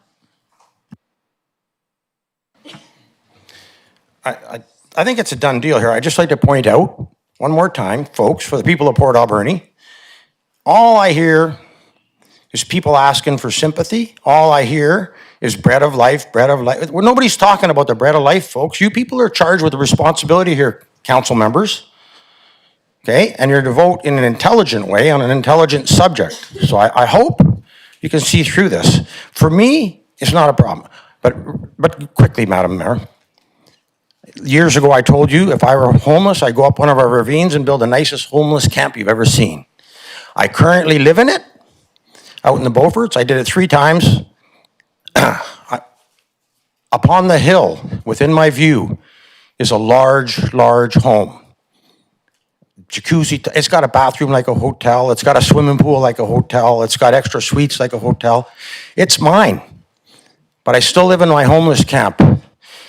I don't want to leave my homeless camp just yet. I didn't do it for pity. It's the way of my people. We've been down too.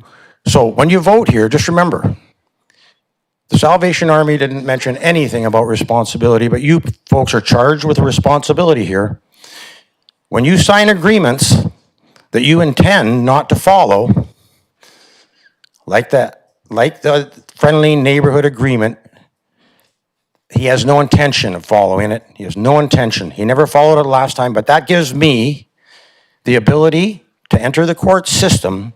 The fact that the problem's been more or less and will be resolved gives me the proof I need.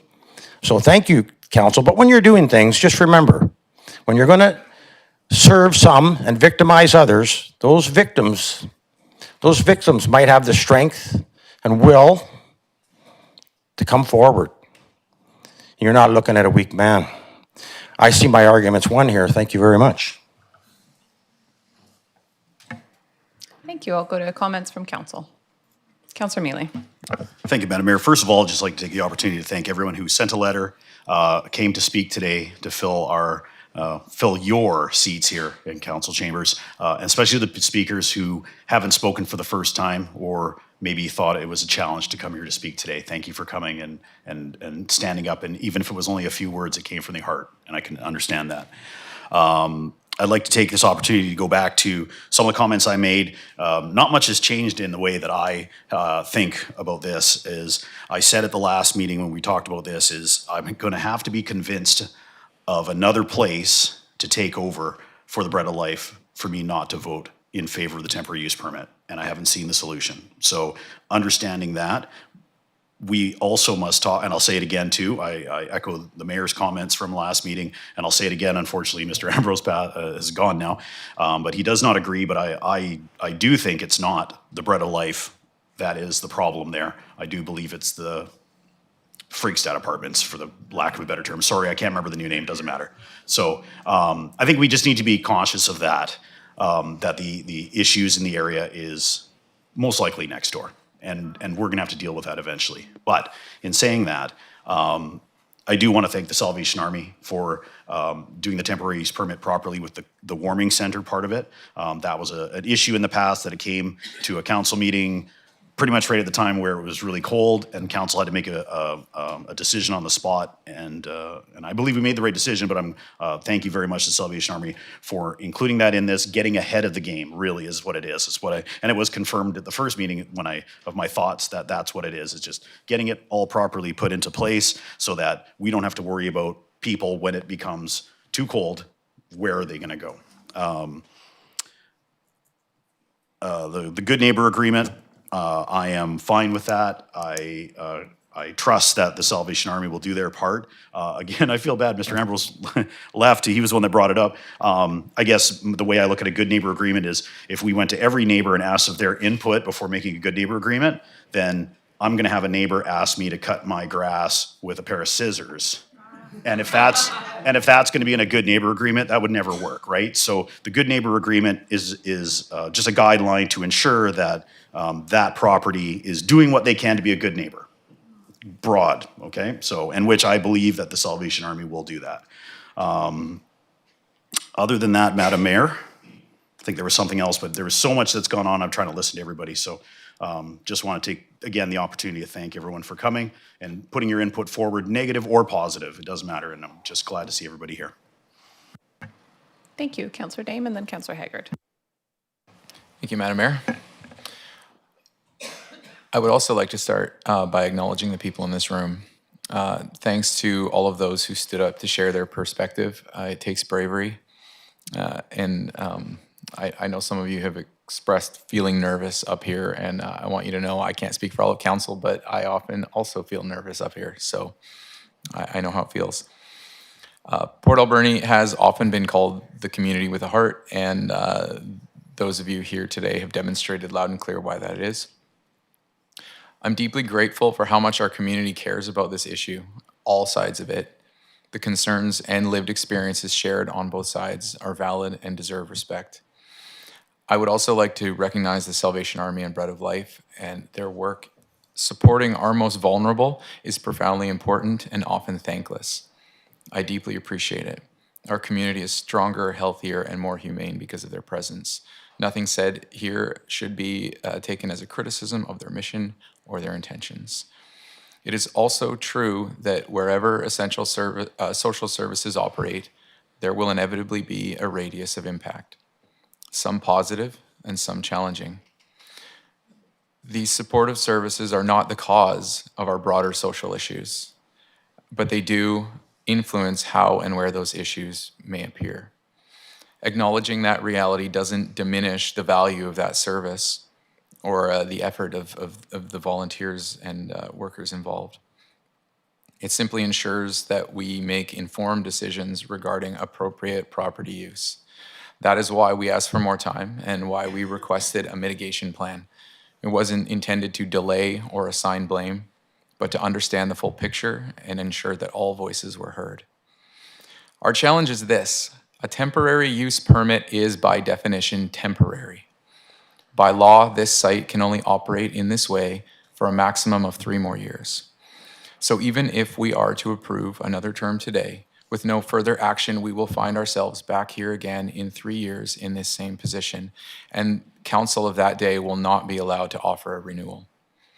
We need a plan that ensures this service can be provided indefinitely.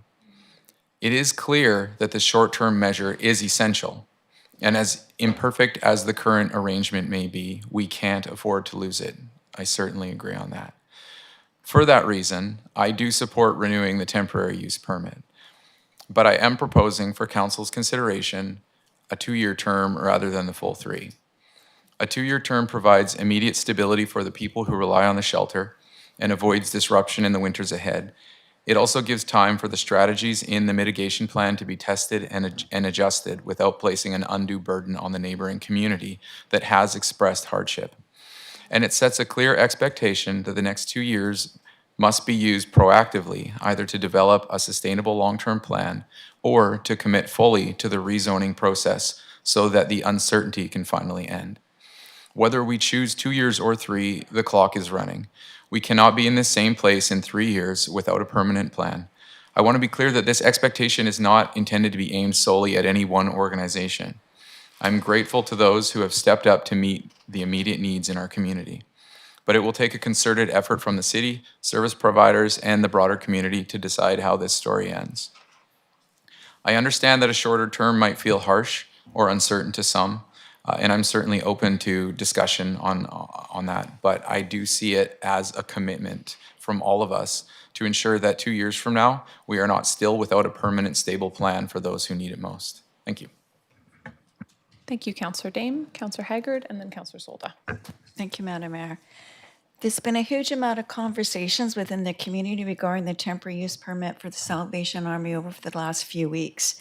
You just have to listen to the news or open up social media and you'll see comments there. There have been many. The Salvation Army did not cause these problems. The problems were there. They have simply responded to a need, and it's been a great need, and have tried to support those needs. The cold weather beds are only open during times of extreme weather events. Prior to the Salvation Army having this service, our most vulnerable citizens did not have a warm place to go, and the community often expressed these concerns to the city. As I previously stated, I really firmly believe that a lot of the problems in this area are caused by the some landlord and owner of the building next door, whose sole motivation is greed. This is one of the primary issues on 3rd Avenue that needs to be resolved, and it needs to be resolved sooner than later. There is a shelter located on 8th Avenue across from an elementary school. These children have seen and experienced things that children should never have to see or experience. I would like to ask staff if this shelter has signed a good neighbor agreement and the support services agreement, and if not, why not? There is an OPS site located on 3rd Avenue, which has also caused a lot of stress for surrounding businesses and residents, and I fully support the services that this OPS site offers to our community.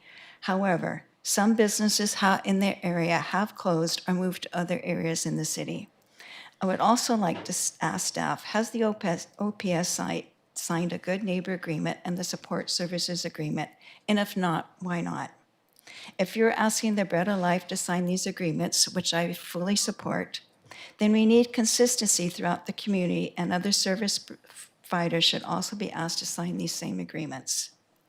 A question was asked to the Salvation Army about the future plans of the shelter after the 3-year term was complete. The answer was hope.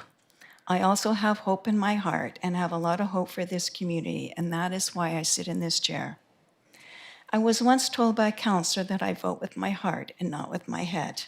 This counselor was correct. I'm often torn between the business side of my brain and what my heart is telling me is the right thing to do.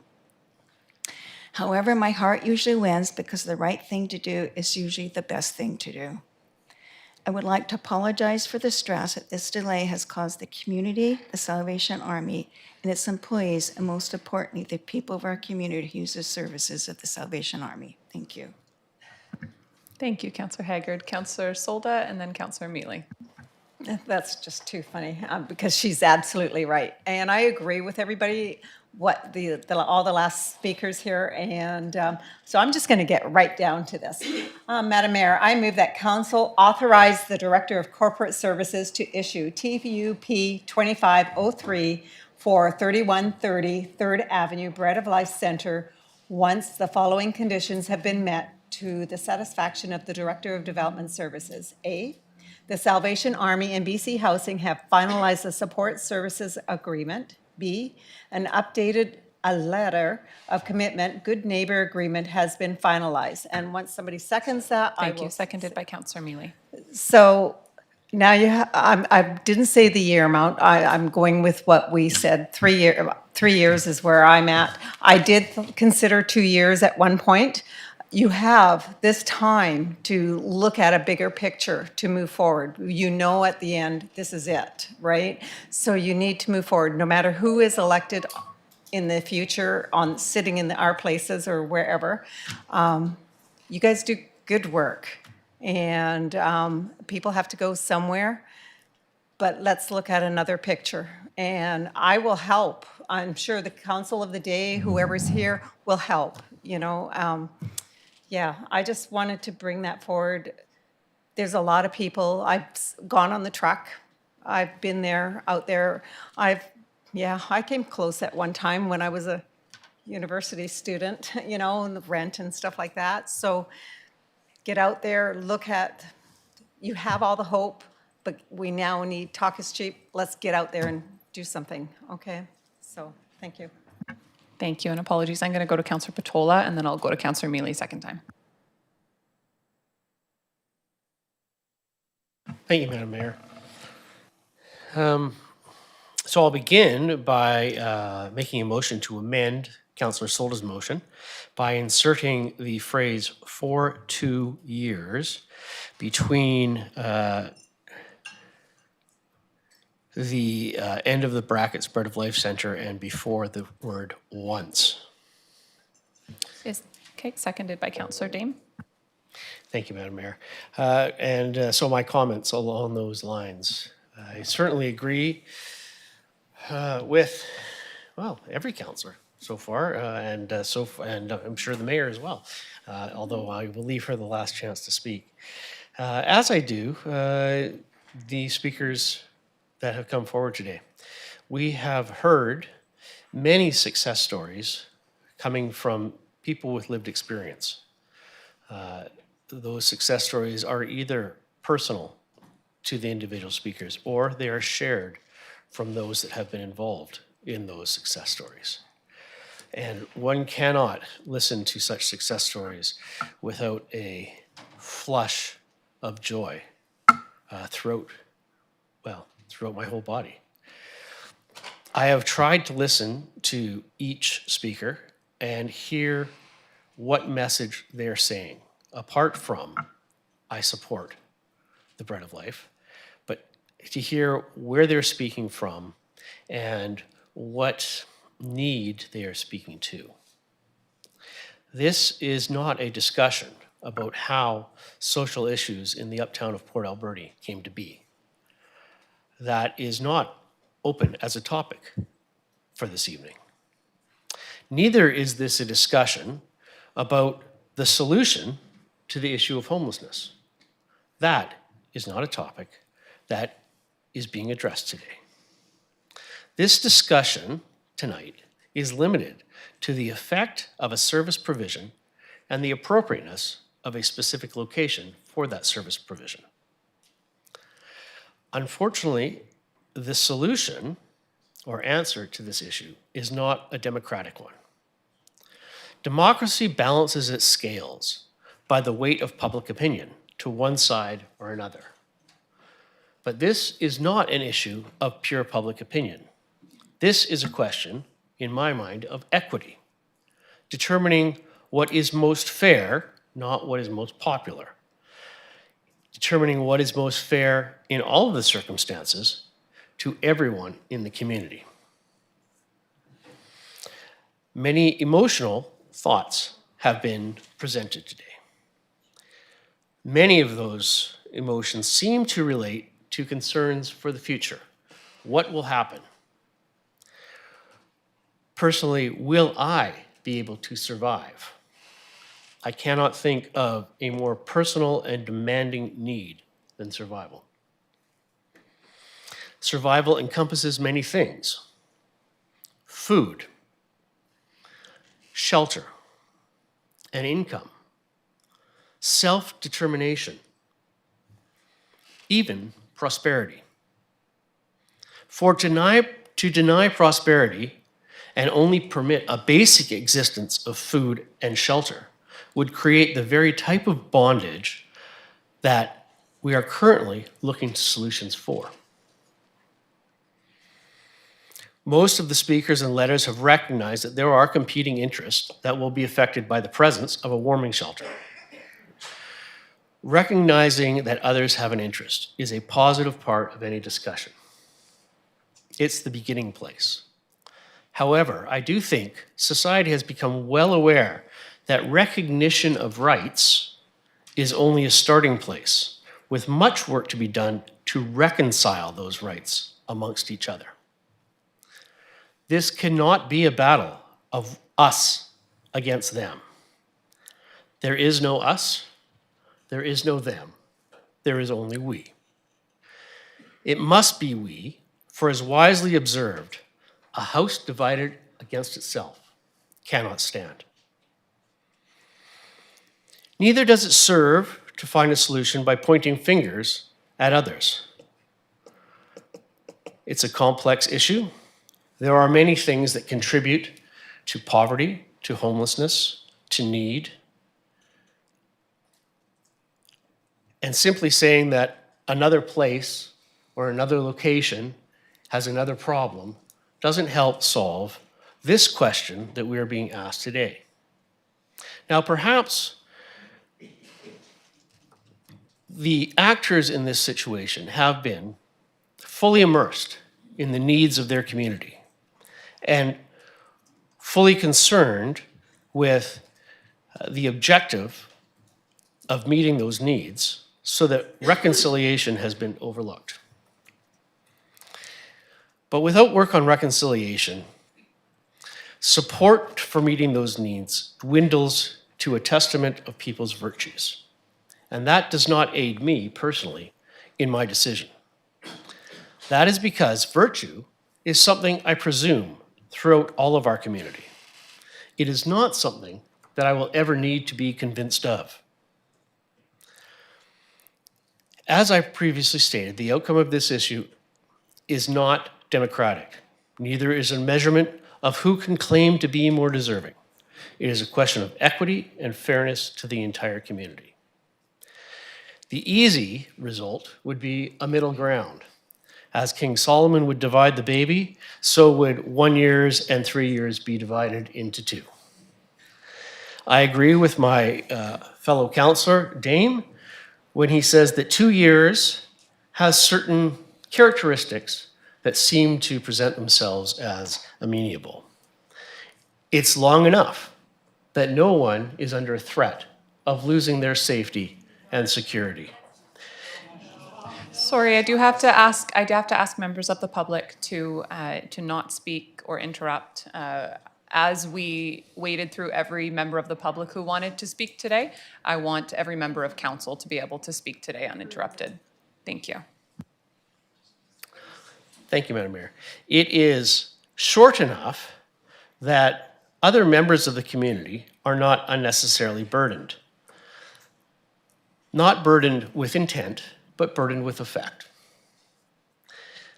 Certain members of the community have provided letters stating how they have been affected in their business. And it is to that which I referred when I said that prosperity is something that we should all be pursuing as well.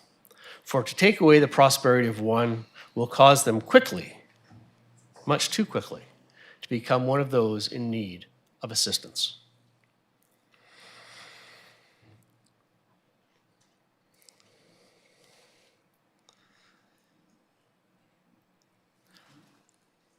The 2 years provides things that are not encompassed by the need for compassion of the individuals that benefit from the shelter. 2 years provides some certainty in the planning process. It focuses on the need to gather facts upon which an informed decision can be made. The question is this the best place for such a facility? I don't know that because I have not been told of any other locations that were investigated or available. I do not know that because while this location clearly provides many supports for individuals that go there, there is no indication that that is particular to this physical location.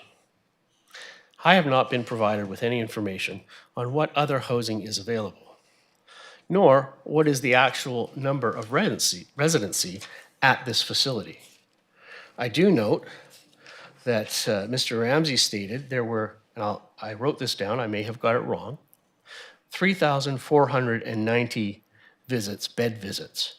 And I took that to mean over the 18 months he was referring to, but I could also take that to be over 12 months. In either way, that amounts to significantly less than full occupancy. Now, that doesn't necessarily matter because partial occupancy still means occupancy, and even one person being served is one more than no one, and that is important. But that goes towards the issue of 2 years being enough time to compile actual reliable facts that decisions can be based on, evidence-based decisions. It also provides an opportunity for the TUP to be drafted with well-defined conditions and responsibilities that will lead to the final decision-making at the end of this process. For I do not agree with Councillor Solda's position that if it's 3 years at the end, you know it's the end and this is it, because it is not it. And unfortunately, in 3 years, there will still be individuals in need of services such as those provided by the Salvation Army and the Bread of Life. And to say that this is it would say that we are not going to entertain any other type of process as permitted under the community charter or the bylaws of the city. And that would be incorrect. The solution to this very particular question of, is this physical space the right space, would best be confronted through a zoning permit application, a rezoning permit application. That doesn't have to wait 3 years. That should be done in under a year and could have been done in the last 3 years. But irrespective, it doesn't need 3 years for it to happen. And the decision on that provides permanence and infinite solution to this question. Simply putting it off for 3 years provides longer periods of time of indecision and uncertainty. And it's for those reasons, Madam Mayor, that I have proposed the amendment I have and support a motion to issue a temporary use permit for a period of 2 years on the terms as described in the report. Thank you. Thank you, Councillor Patola. We have an amendment to the motion moved by Councillor Patola, seconded by Councillor Dame. Are there comments further on the amendment? Councillor Dame, and then Councillor Mealy. Thank you, Madam Mayor. Yeah, I think just really quick, I want to be clear, and I think Councillor Patola also made this point, but my intention with the 2 years was not to say that it should only be at this location for 2 years. That's not the decision we're making tonight. My intention was to say that if this is the right location, we need to make that a permanent, stable decision in the next 2 years, which means that we will go through the rezoning process. So. The way I'm seeing it is that a temporary use permit for 2 more years provides ample time to make a decision on that by the community. So that was my intention, not to say that 2 years and you're out. That's not the decision we're making tonight. Thank you. Councillor Mealy. Thank you, Madam Mayor. I appreciate the comments, and I do appreciate what was talked about it's, you know, it's the end, and that's the end. No, the procedure is, and I was going back, that was the other thing I was trying to think about was the comments on the lady who said dithering here, and I'm not using it as an attack or to attack those words, or I'm just using it for clarification. The temporary use permit can only be renewed once, 3 years, and then a maximum of 3 years, then a maximum of 3 years, and we extended this because we wanted the good neighbor agreement and the letter commitment, the neighborhood mitigation program. Anyways, so I just wanted to just clarify that. That was the other piece that I want to talk about. I appreciate the amendment. I am a person who loves compromise to meet in the middle. I don't feel that this is a compromise that I would like to do. I would like to see us do it for the full 3 years, because at the end, and to clarify again how this process works, is it's either fully rezoned and it goes to a full rezoning, or not, and then the Bread of Life has to move. So it's not the end of people getting help, but it would be the end of this process. And so I think people just have to understand that at the end of this, whatever council decides, that will be it for temporary use. It's either going to be a permanent use through a whole nother process, or not, and then the Bread of Life will have to find somewhere else. So I do appreciate Councillor Dane, Councillor Patola coming forward with their amendment. I won't be supporting it, but what I do want to reiterate is that no matter what happens, 2 years, 1 year, 3 years, that the Bread of Life and the Salvation Army has to come up with a plan, and they understand that, but that's when I say Councillor Solda, this is it. This is it for temporary. The next process, whether it be 2 years or 3 years, will be a full-on rezoning process with public hearings and all that, and it's a little more robust. So we need to understand why it's taken this long to get to this spot. And then also too, and you can look back, that's why every single meeting we've had on this, I have asked staff, does this affect the Bread of Life right now? Will they be able to take in people? And the answer was yes. So as long as the services were able to be provided up until the point we can make a decision, which is today, then that's great. And then let's see what happens from this point forward. So, but on the amendment itself, and I do appreciate the comments, I just don't know why, and I guess the lack of a better term would hamstring the Bread of Life that time to get their stuff together for what could be either a big rezoning proposal or a fully separate area. I just want to make sure that we have as much time as possible for them to get it together and to ensure that the people in this community that need it get the help without them having to look over their shoulder and going, well, oh my God, and my goodness, in 6 months we've got to deal with this. And that's all it is. So I would like to see the most time possible for them under the legislation, which is the 3 years. But I do understand and I do respect the reason why a 2-year amendment was put forward. Thank you, Councillor Mealy. I have Councillor Solda and then Councillor Dane. Wow, that was really good sum up there, Councillor Mealy. That's exactly what I meant. It's interesting because everyone has written eloquently what their thoughts were. Mine are just from the top of my head. So what Councillor Mealy has stated is exactly the same thing, but I just kind of did it a little different. Yes, we do. Thank you. Thank you, Councillor Dane.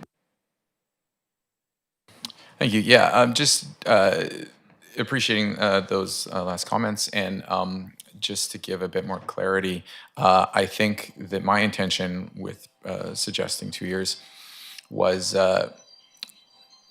in order to, I want to be able to say to the community, here's why we're asking you to support this. We know not all of you do.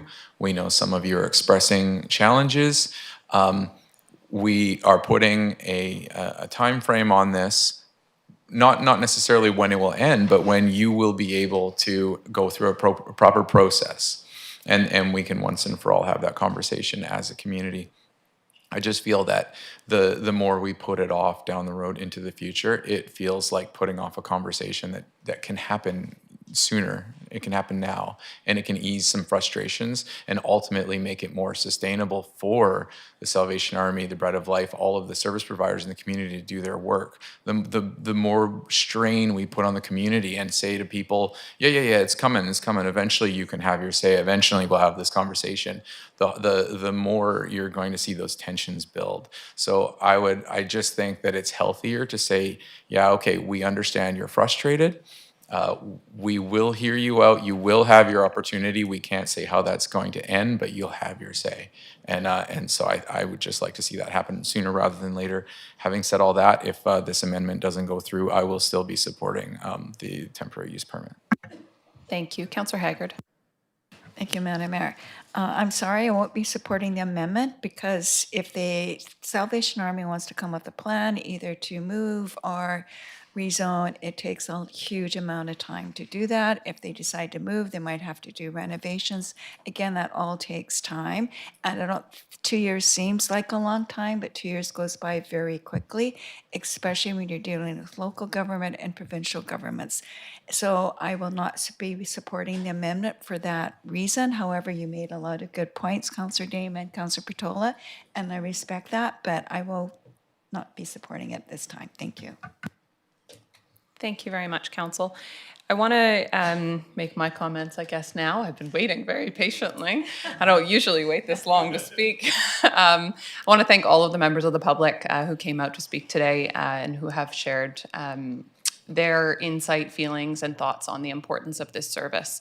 I know that there's been comments about this being to do with the shelter and not the soup kitchen, but I think that we have to recognize that services and the funding and ways that they're provided, they are often interrelated, whether we may not be, whether we are or are not talking about a temporary use permit specifically to do with the soup kitchen.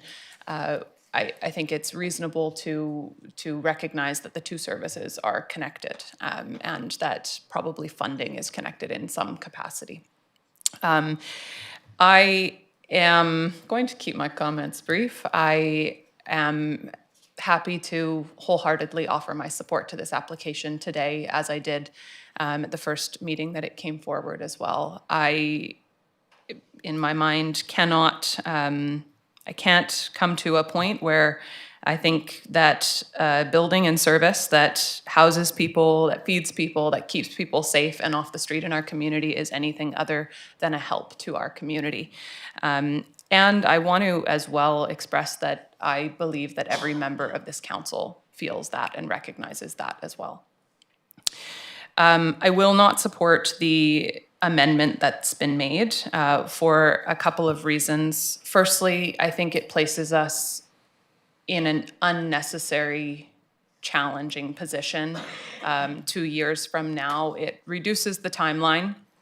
And I just personally don't see a compelling reason to reduce the timeline, given that we legislatively cannot extend beyond this one renewal. So I would rather this renewal be for the full 3-year term as a result.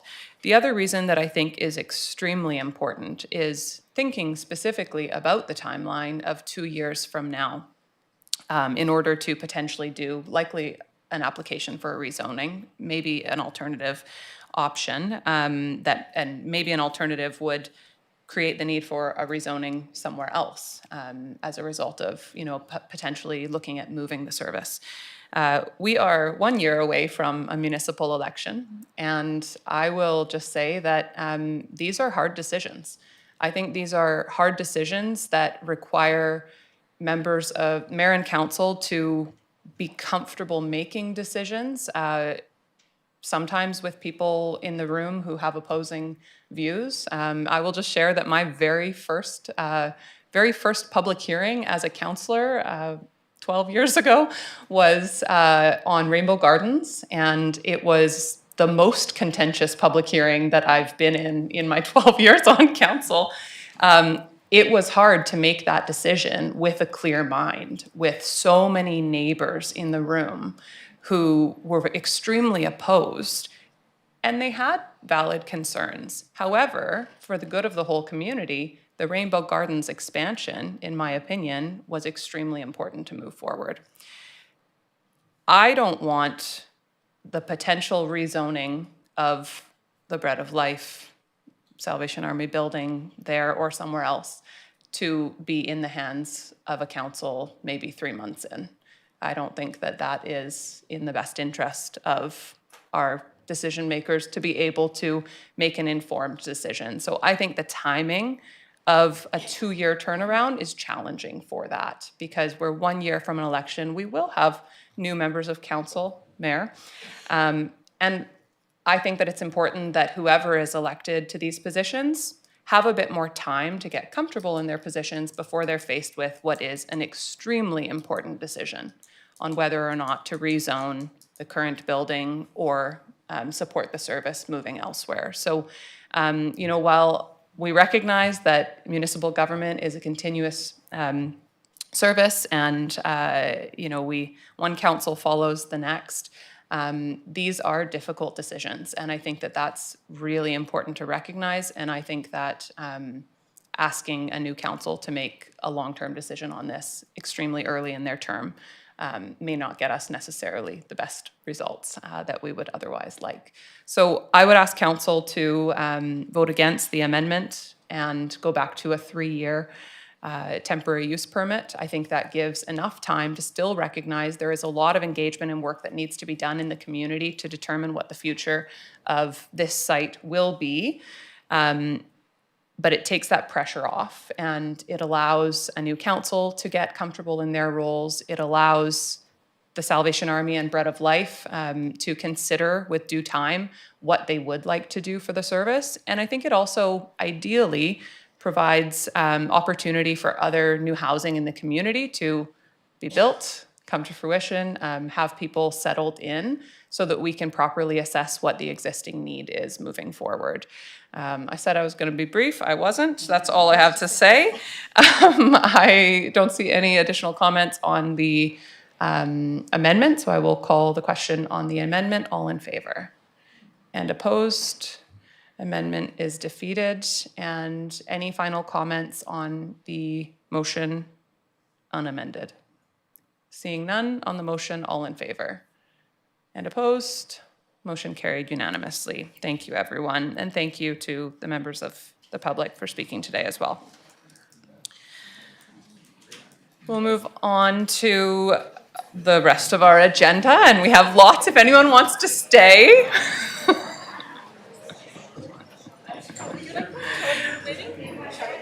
I would, yes, I would like a candy.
All right. Thank you, everyone in the audience, for staying. Nice. We'll move on to quarterly departmental reports, and the report we have today is from the fire department. Good afternoon, everyone. Before you today is the Q3 quarterly report for the fire department. You'll see here for our call volume and call types, For Q3 of 2025 relative to Q3 of previous years, overall, we're down 4%, which is great after 2 quarters of having our highest call volume ever in each one of those 2 quarters. We have still had a 25% increase in structure fires. However, we did have a decrease in motor vehicle incidents as well as first responder calls. Of course, as you'll remember back into Q3, the dominant feature of Q3 was the Mount Underwood fire. This took a number of resources initially in terms of Port Alberni Fire Department's response, followed by a number of staff from the City of Port Alberni and ACRD to stand up and maintain the Emergency Operations Center. Before all that, you may not remember, you'd be forgiven that there was 2 large earthquakes that also caused evaluations by NOAA's tsunami program. They resulted in smaller scale EOC activations to prepare for any evacuations that thankfully were not required. From a staffing perspective, PAFD continues to have 2 firefighters providing temporary coverage for individuals that are presently not able to fulfill their full duties as firefighters. With regards to fire prevention, the Fire Safe program, which again is installing smoke alarms in homes identified by Statistics Canada and the Office of the Fire Commissioner as being at a higher risk for injury or death due to house fires.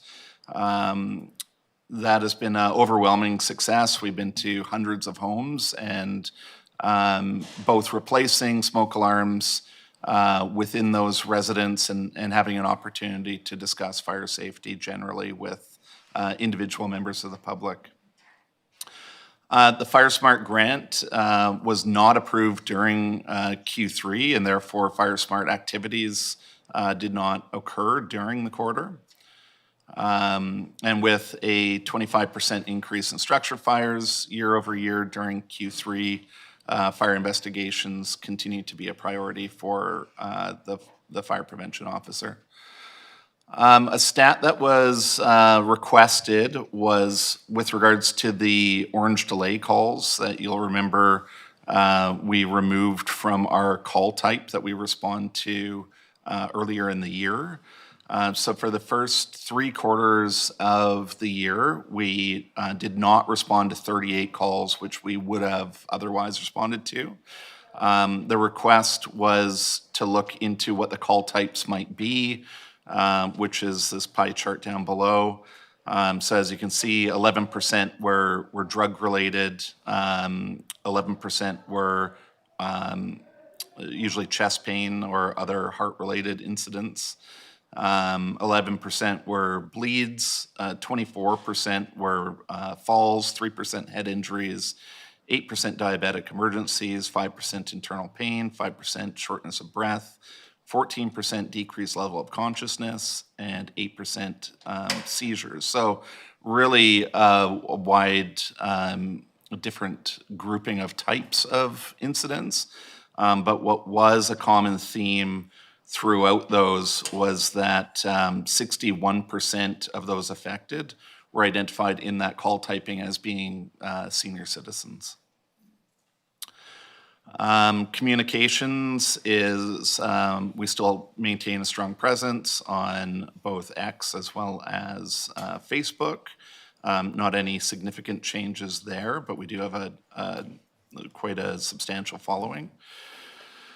Budget overview overall, as you can see by the numbers, this looks a little bit different than previous years as this came out of a screenshot from the audit committee, which had happened just, I think, last week. Overall, we're certainly on track for our 2025 budget. You will see as an outlier at the bottom, the tsunami warning system where we are well over budget in that area, and that's just because the age of the system.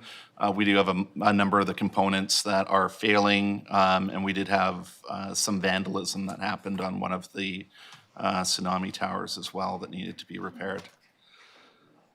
Yeah, so overall, in summary, Q3 has been another busy quarter. Thankfully, call volume was down 4%. However, structure fires up 25%.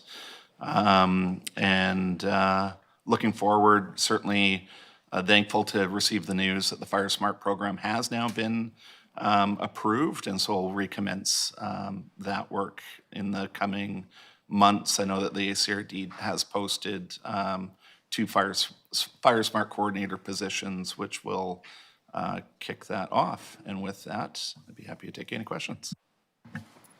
Thank you very much for the report. Questions? Councillor Haggard. Thank you, Madam Mayor. I'm surprised that if you're having heart issues, that is classified as an orange call. I would think if you're having heart issues, it would be higher up on this scale, because I know if you go to emergency and you have chest pains, like you're taken in right away, you don't have to wait. So can you just maybe clarify that for me? I can try. I'm not the subject matter expert in the way that dispatch codes the different incidents, but they would ask a series of questions to determine if that chest pain was likely to be life-threatening or not. And so some of those factors may be things like age, previous history, things of the like. It would be something that we would have to investigate more with BCHS, who actually has that decision-making tree in front of them. Thank you. Councillor Solda, did you have your hand up? Okay. Any other comments? Okay. Thank you very much for the report. Appreciate the information. Somebody like to move receipt of the quarterly report from the fire department? Moved by Councillor Mealy, seconded by Councillor Dame. Seeing no comments on the motion, all in favor? Carried, none opposed. And we'll move on to bylaws. Item number 1, we have the 2025 to 2029 financial plan amendment, bylaw number 5123-2, 2025. Good afternoon, Madam Mayor and Council. Today we have the 2025 to 2029 financial plan amendment bylaw for consideration. So it's the city's practice to review operational and capital projects and ensure that any changes made throughout council resolution are properly reflected within our current 5-year plan. We have up until December 31st to make any formal amendments to the financial plan, and typically this is brought forward in the month of November. So the report in front of you today provides a summary of approved changes made by resolution, and the impact of the general operating expenses nets to 0 for the 2025 year. So if council has any questions on the amending bylaw, I'm happy to answer them now. Thank you very much. In discussion back and forth on the budget with the CAO, it was a question about the garbage carts and us having a line in the budget for cart replacement this year, but I believe we're doing that from operations now through practice. Could we get a bit more information on that and if that's an area for potential change? Thanks. Yeah, that would be in the 2026 to 30 budget. In the financial plan, we do have a line item currently that is in the capital plan for, I don't have the exact number on me, but I could get it for you before we hit that topic. And that would be the appropriate time to make that change. I believe that is in the next one from the Committee of the Whole, the capital plan changes. We could make that in there. We can add that into the capital plan if you'd like. It would be in the financial plan as well, in the capital piece. Yeah, either or, yep. Yeah, and I think it was about 600,000. Yeah, it's around there, yes. Okay, great. Okay. Other questions, comments? Okay. Councillor Mealy. Thank you, Madam Mayor. I move that the City of Port Alberni 2025 to 2029 Financial Plan Amendment Bylaw number 5123-2, 2025 be now introduced and read a first time. Thank you. Moved by Councillor Mealy, seconded by Councillor Dame. Any further comments? Seeing none, on the motion, all in favor? Carried, none opposed. Councillor Mealy. Thank you, Madam Mayor. I move that the City of Port Alberni 2025-2029 Financial Plan Amendment Bylaw number 5123-2, 2025 be read a second time. Moved by Councillor Mealy, seconded by Councillor Dame. Seeing no comments on the motion, all in favor? Carried, none opposed. Councillor Mealy. Thank you, Madam Mayor. I move that the City of Port Alberni 2025-2029 Financial Plan Amendment Bylaw number 5123-2 be read a third time. Moved by Councillor Mealy, seconded by Councillor Dame. Seeing no comments on the motion, all in favor? Carried, none opposed. Thank you very much. And 2026 to 2030 financial plan.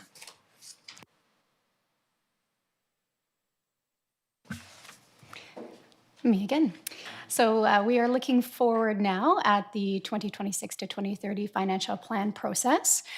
So just as we go through the financial planning process, we are going to do the second reading. So for consideration today, that is the second reading of the 2026 to 2030 bylaw.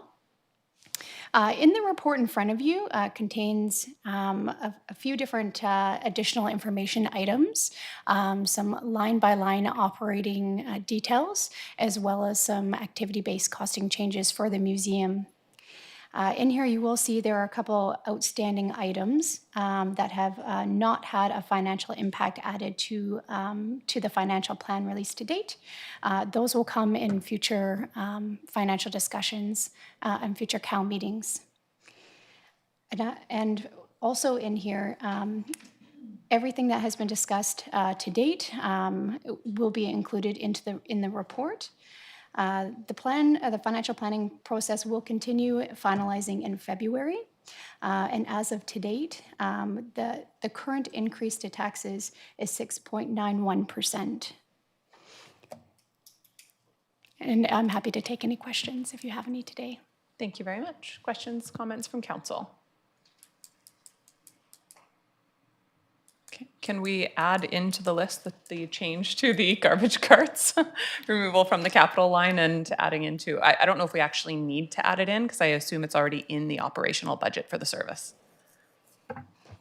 Through the chair, no, we would have to take it out of the capital where it already is in operating, just like you stated there. So yeah, we can remove it. It is 630,109 that would be removed.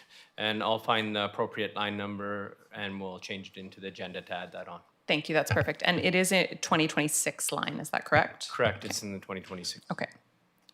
Okay, Councillor Mealy, would you like to make the motion? And if you don't mind, just adding in that 2026 garbage cart removal. Thank you, Madam Mayor. Then I move that the council amend the City of Port Alberni 2026-2030 Financial Plan Bylaw number 5138 to reflect the following.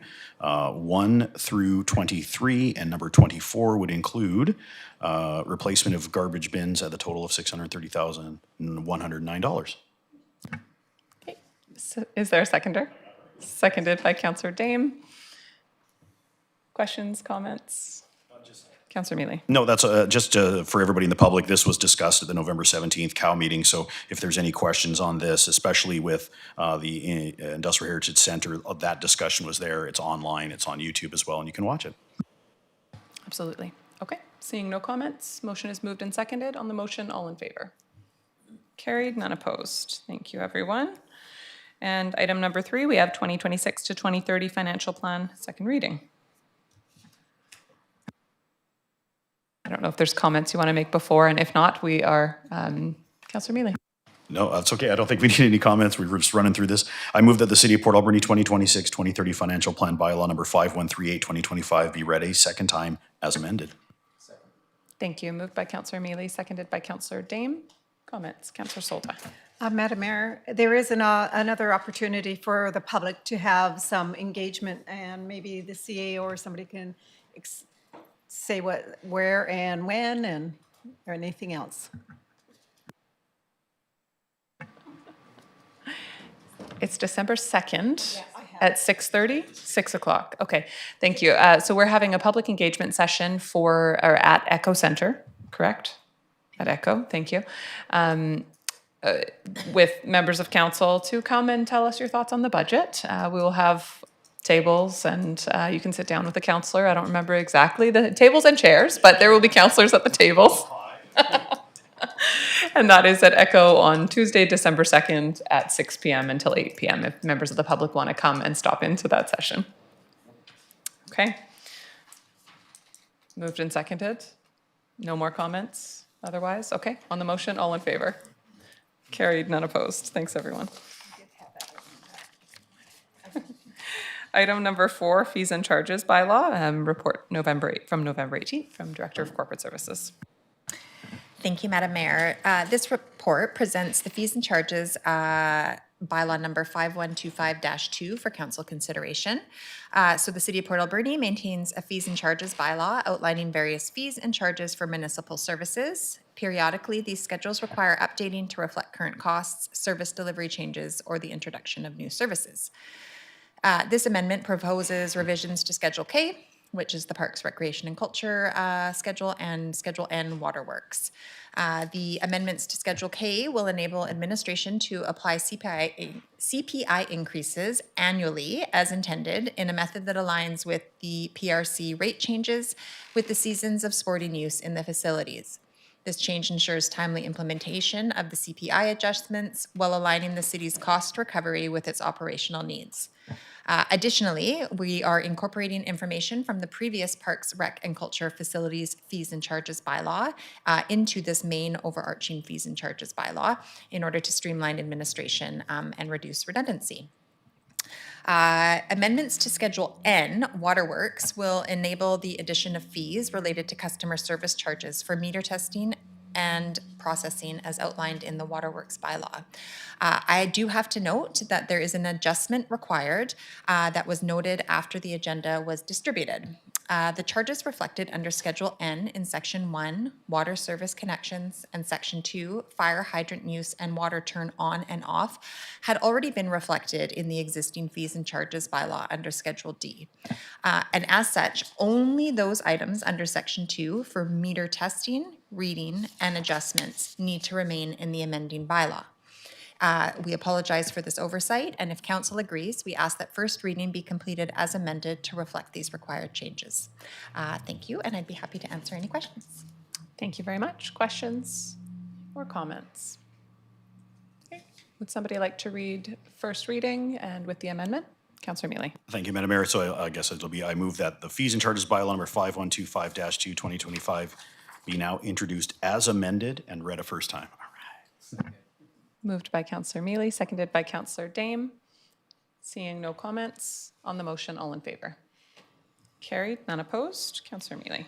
Thank you, Madam Mayor. Move that the fees and charges bylaw number 5125-2, 2025 now be read a second time. Moved by Councillor Mealy, seconded by Councillor Dame. Seeing no comments on the motion, all in favor? Carried, none opposed. Councillor Mealy. Thank you, Madam Mayor. Move that fees and charges bylaw number 5125-2, 2025 be read a third time. Moved by Councillor Mealy, seconded by Councillor Dame. Seeing no comments on the motion, all in favor? Carried, none opposed. Thank you, everyone, and we'll go to correspondence for action. Item number 1, an email dated November 17th, 2025 from the Butterfly Support Network requesting a letter of support and to meet with council. Would somebody like to make that motion? Councillor Dame. Thank you, Madam Mayor. I move the council direct administration to provide a letter of support to the Butterfly Support Network to help strengthen their outreach efforts for research, education, and bereavement care for families across BC experiencing pregnancy and infant loss. Thank you. Moved by Councillor Dame, seconded by Councillor Haggard. Any comments? Seeing none, on the motion, all in favor? Carried, none opposed. Item number 2, we have a letter dated November 18th, 2025 from the Alberni Valley Makerspace Society requesting council provide a letter in support of their grant application. Councillor Haggard. Thank you. I'd like to move that council direct staff to prepare a letter of support for Alberni Valley Makerspace to accompany an application to the North American Partnership for Environmental Community Action for funding to strengthen internal capacity and expand programming. Moved by Councillor Haggard, seconded by Councillor Solda. Comments? Councillor Patola. Yes, Madam Mayor, thank you. I note in the letter that the third paragraph says, alternately, if the City of Port Alberni can consider a general letter of support for Alberni Valley Makerspace Society as we anticipate future applications for funding this coming year. I'm wondering if the motion could be amended to remove the application to the North American Partnership for Environmental Community Action and replace that with support for throughout 2026 or something along those lines. I think that's an excellent idea. The Makerspace has done a really fantastic job of acquiring grant funding, looking for opportunities, and bringing a really significant amount of funds into the community. It would be great actually to have them at some point, to invite them to come as a delegation and talk about just the really good work that they're doing there. Yeah, huge amount of exciting kind of projects, and every time I go there, there's something new and exciting happening, and the place is packed with, kids, teens, adults, like just everyone doing really unique, creative things. So would love an opportunity to support them further. If Councillor Haggard is okay with just a friendly amendment to remove the specific grant and include just general letter of support for grant applications for the year of 2026. Sounds like there's support from Councillor Haggard and support from Councillor Solda. Can I just make a comment? Absolutely. Councillor Haggard. I don't know if council member for a councillor at the Fall Fair, but Alberni Valley Makerspace had quite a big venue, and they were showcasing the products that they make, and they made some fantastic benches.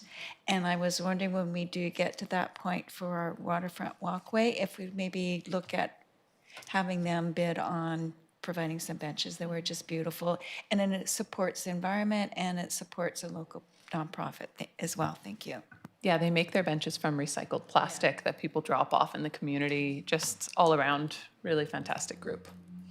Okay, seeing no other comments, the motion has been changed for 2026. On the motion, all in favor? Carried, none opposed. Thanks, everyone. And item number 3, we have an email dated November 10th, 2025 from R. Watts requesting a letter to support, to accompany grant applications for TICMUP, How to Survive Society. Would somebody like to read this motion? Councillor Mealy. Thank you, Madam Mayor. Move that the council provide a letter of support for TICMUP, How to Survive Society, to accompany grant applications for funds towards a living library, classroom, and cultural centre. Thank you. Moved by Councillor Mealy, seconded by Councillor Dame. Any comments? Seeing none, on the motion, all in favor? Carried, none opposed. And we'll move on to proclamations. Item number 1, we have a letter dated November 19, 2025, requesting that the month of January 2026 be proclaimed as Crime Stoppers Month in Port Alberni. Councillor Haggard. Thank you. I'd like to move that council, on behalf of Central Vancouver Island Crime Stoppers, proclaim the month of January 2026 as Crime Stoppers Month in Port Alberni. Thank you. Moved by Councillor Haggard, seconded by Councillor Solda. Any comments? Okay, seeing none, on the motion, all in favor? Carried, none opposed.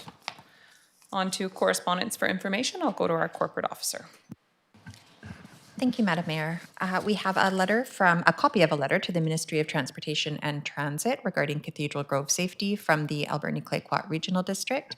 We also have the Regional District's board highlights for October 2025. Island Health has provided their 2025 population health status report. And lastly, we have the October 1st minutes from the Museum and Heritage Commission. Thank you. Thank you very much. Councillor Haggard.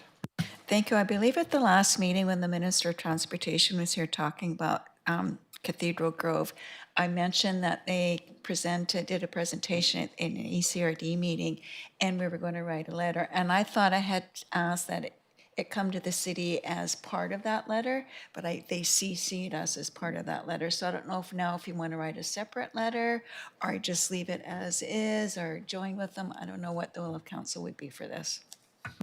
I think it'd be nice to write a separate letter. Okay, I agree. If there's support from council. Oh, sure. Okay. I don't know if we need further direction. You want me to make a Yeah, motion? make a motion. I'd like to move that council write a letter to the Ministry of Transportation and Transit regarding Cathedral Grove safety, and we can probably just use the bulk of this letter from the ACRD as well. Seconded by Councillor Solda. Discussion? Okay, seeing none, on the motion, all in favor? Carried, none opposed. Any other items from correspondence councillors would like to speak to? Yep, absolutely. Thanks, and through the chair, I just did receive a letter from Mike Pearson from MOTT, and he's offering to meet with us where we weren't able to meet at UBCM. So himself and another administrator would love to take time and meet with us one-on-one in a casual type meeting. Is that something council would like to have? Absolutely. Please accept that invitation. Thank you. Okay, would somebody like to move receipt of the correspondence? Moved by Councillor Mealy, seconded by Councillor Dame. Seeing no comments on the motion, all in favor? Carried, none opposed. Report from in camera. I'll go to our corporate officer. Thank you, Madam Mayor. Council release for public consumption, direction that administration continue conversations with the Ministry of Public Safety and Solicitor General and Provincial Cabinet Committee on Community Safety, making public safety in Port Alberni a top council priority. Council release for public consumption, direction that administration work on approach for possible co-hosting or additional support for future annual Truth and Reconciliation Day events. Council release for public consumption, direction to grant permission to the Western Vancouver Island Industrial Heritage Society to utilize city-owned railway assets and equipment in accordance with their agreement with the Island Corridor Foundation for the operation of a tourist railway along its designated service corridor. Thank you. Thank you very much. And on to council reports. This is an opportunity for councillors to highlight items from their reports if they would like to. Councillor Solda. Madam Mayor, my report's in front of everybody, but I do want to just bring up October 23rd, Rainbow Gardens. Bev Denning is no longer with the board, and Derek Appleton is now again chair. I just wanted to make that correction. Thank you, Madam Mayor. Thank you. Any other items councillors would like to speak to? Councillor Patola. Thank you, Madam Mayor. I don't have a written report because I got back from the conference at Housing Central and then prepared for this meeting. So I expect to have a report covering off what was learned and garnered from the Housing Central conference last week for a 3-day conference. Thank you very much. Any other comments? Okay, would somebody like to move receipt of the reports? Moved by Councillor Mealy, seconded by Councillor Dame. Seeing no comments on the motion, all in favor? Carried, none opposed. No new business, so that takes us to question period. This is an opportunity for members of the public to ask questions of council on recommendations or decisions made during the course of the meeting. Would any members of the public like to ask questions today? Come on forward.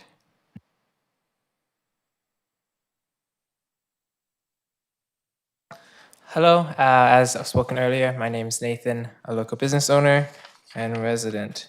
I grew up in the community as well. My main question is around the temporary use permit again. There was one of the conditions, B, an updated letter of commitment and a good neighborhood agreement has been finalized. I was just wondering if you guys could provide more context on the reasoning and why that condition was included. Absolutely, I'll go to our CAO for that. Yeah, thanks for the question.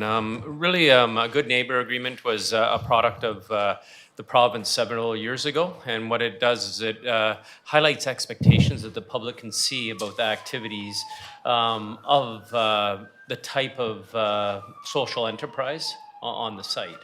So about a year ago, I would say, that the city moved forward with working with all social agencies in town to try and come up with good neighbor agreements.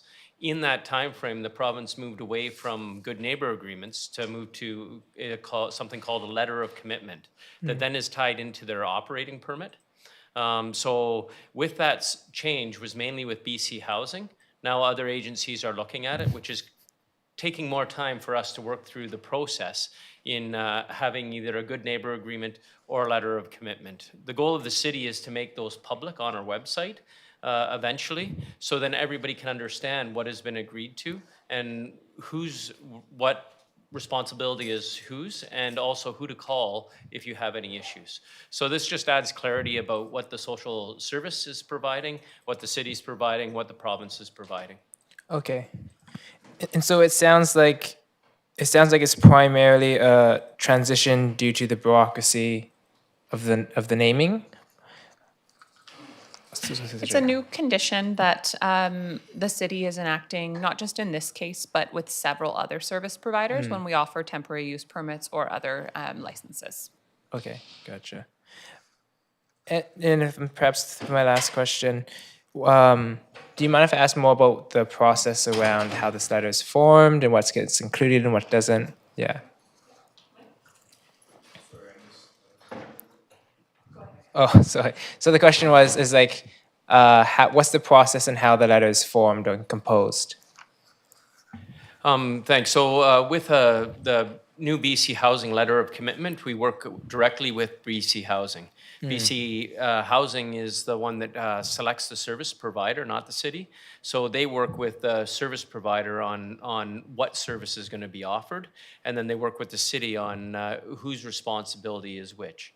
And then we bring it to council to sign, get permission to sign on to that. So it's all all parties working in collaboration to try and have the best outcome of the service and with the public interest involved. So usually all parties are involved in that, and council represents the electorate. Okay. Thank you so much, everyone.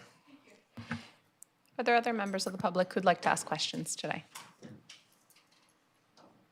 Okay, seeing none, would somebody like to move adjournment? Moved by Councillor Mealy, seconded by Councillor Dame. On the motion, all in favor? Carried, none opposed. Thanks, everyone. Thanks for coming today.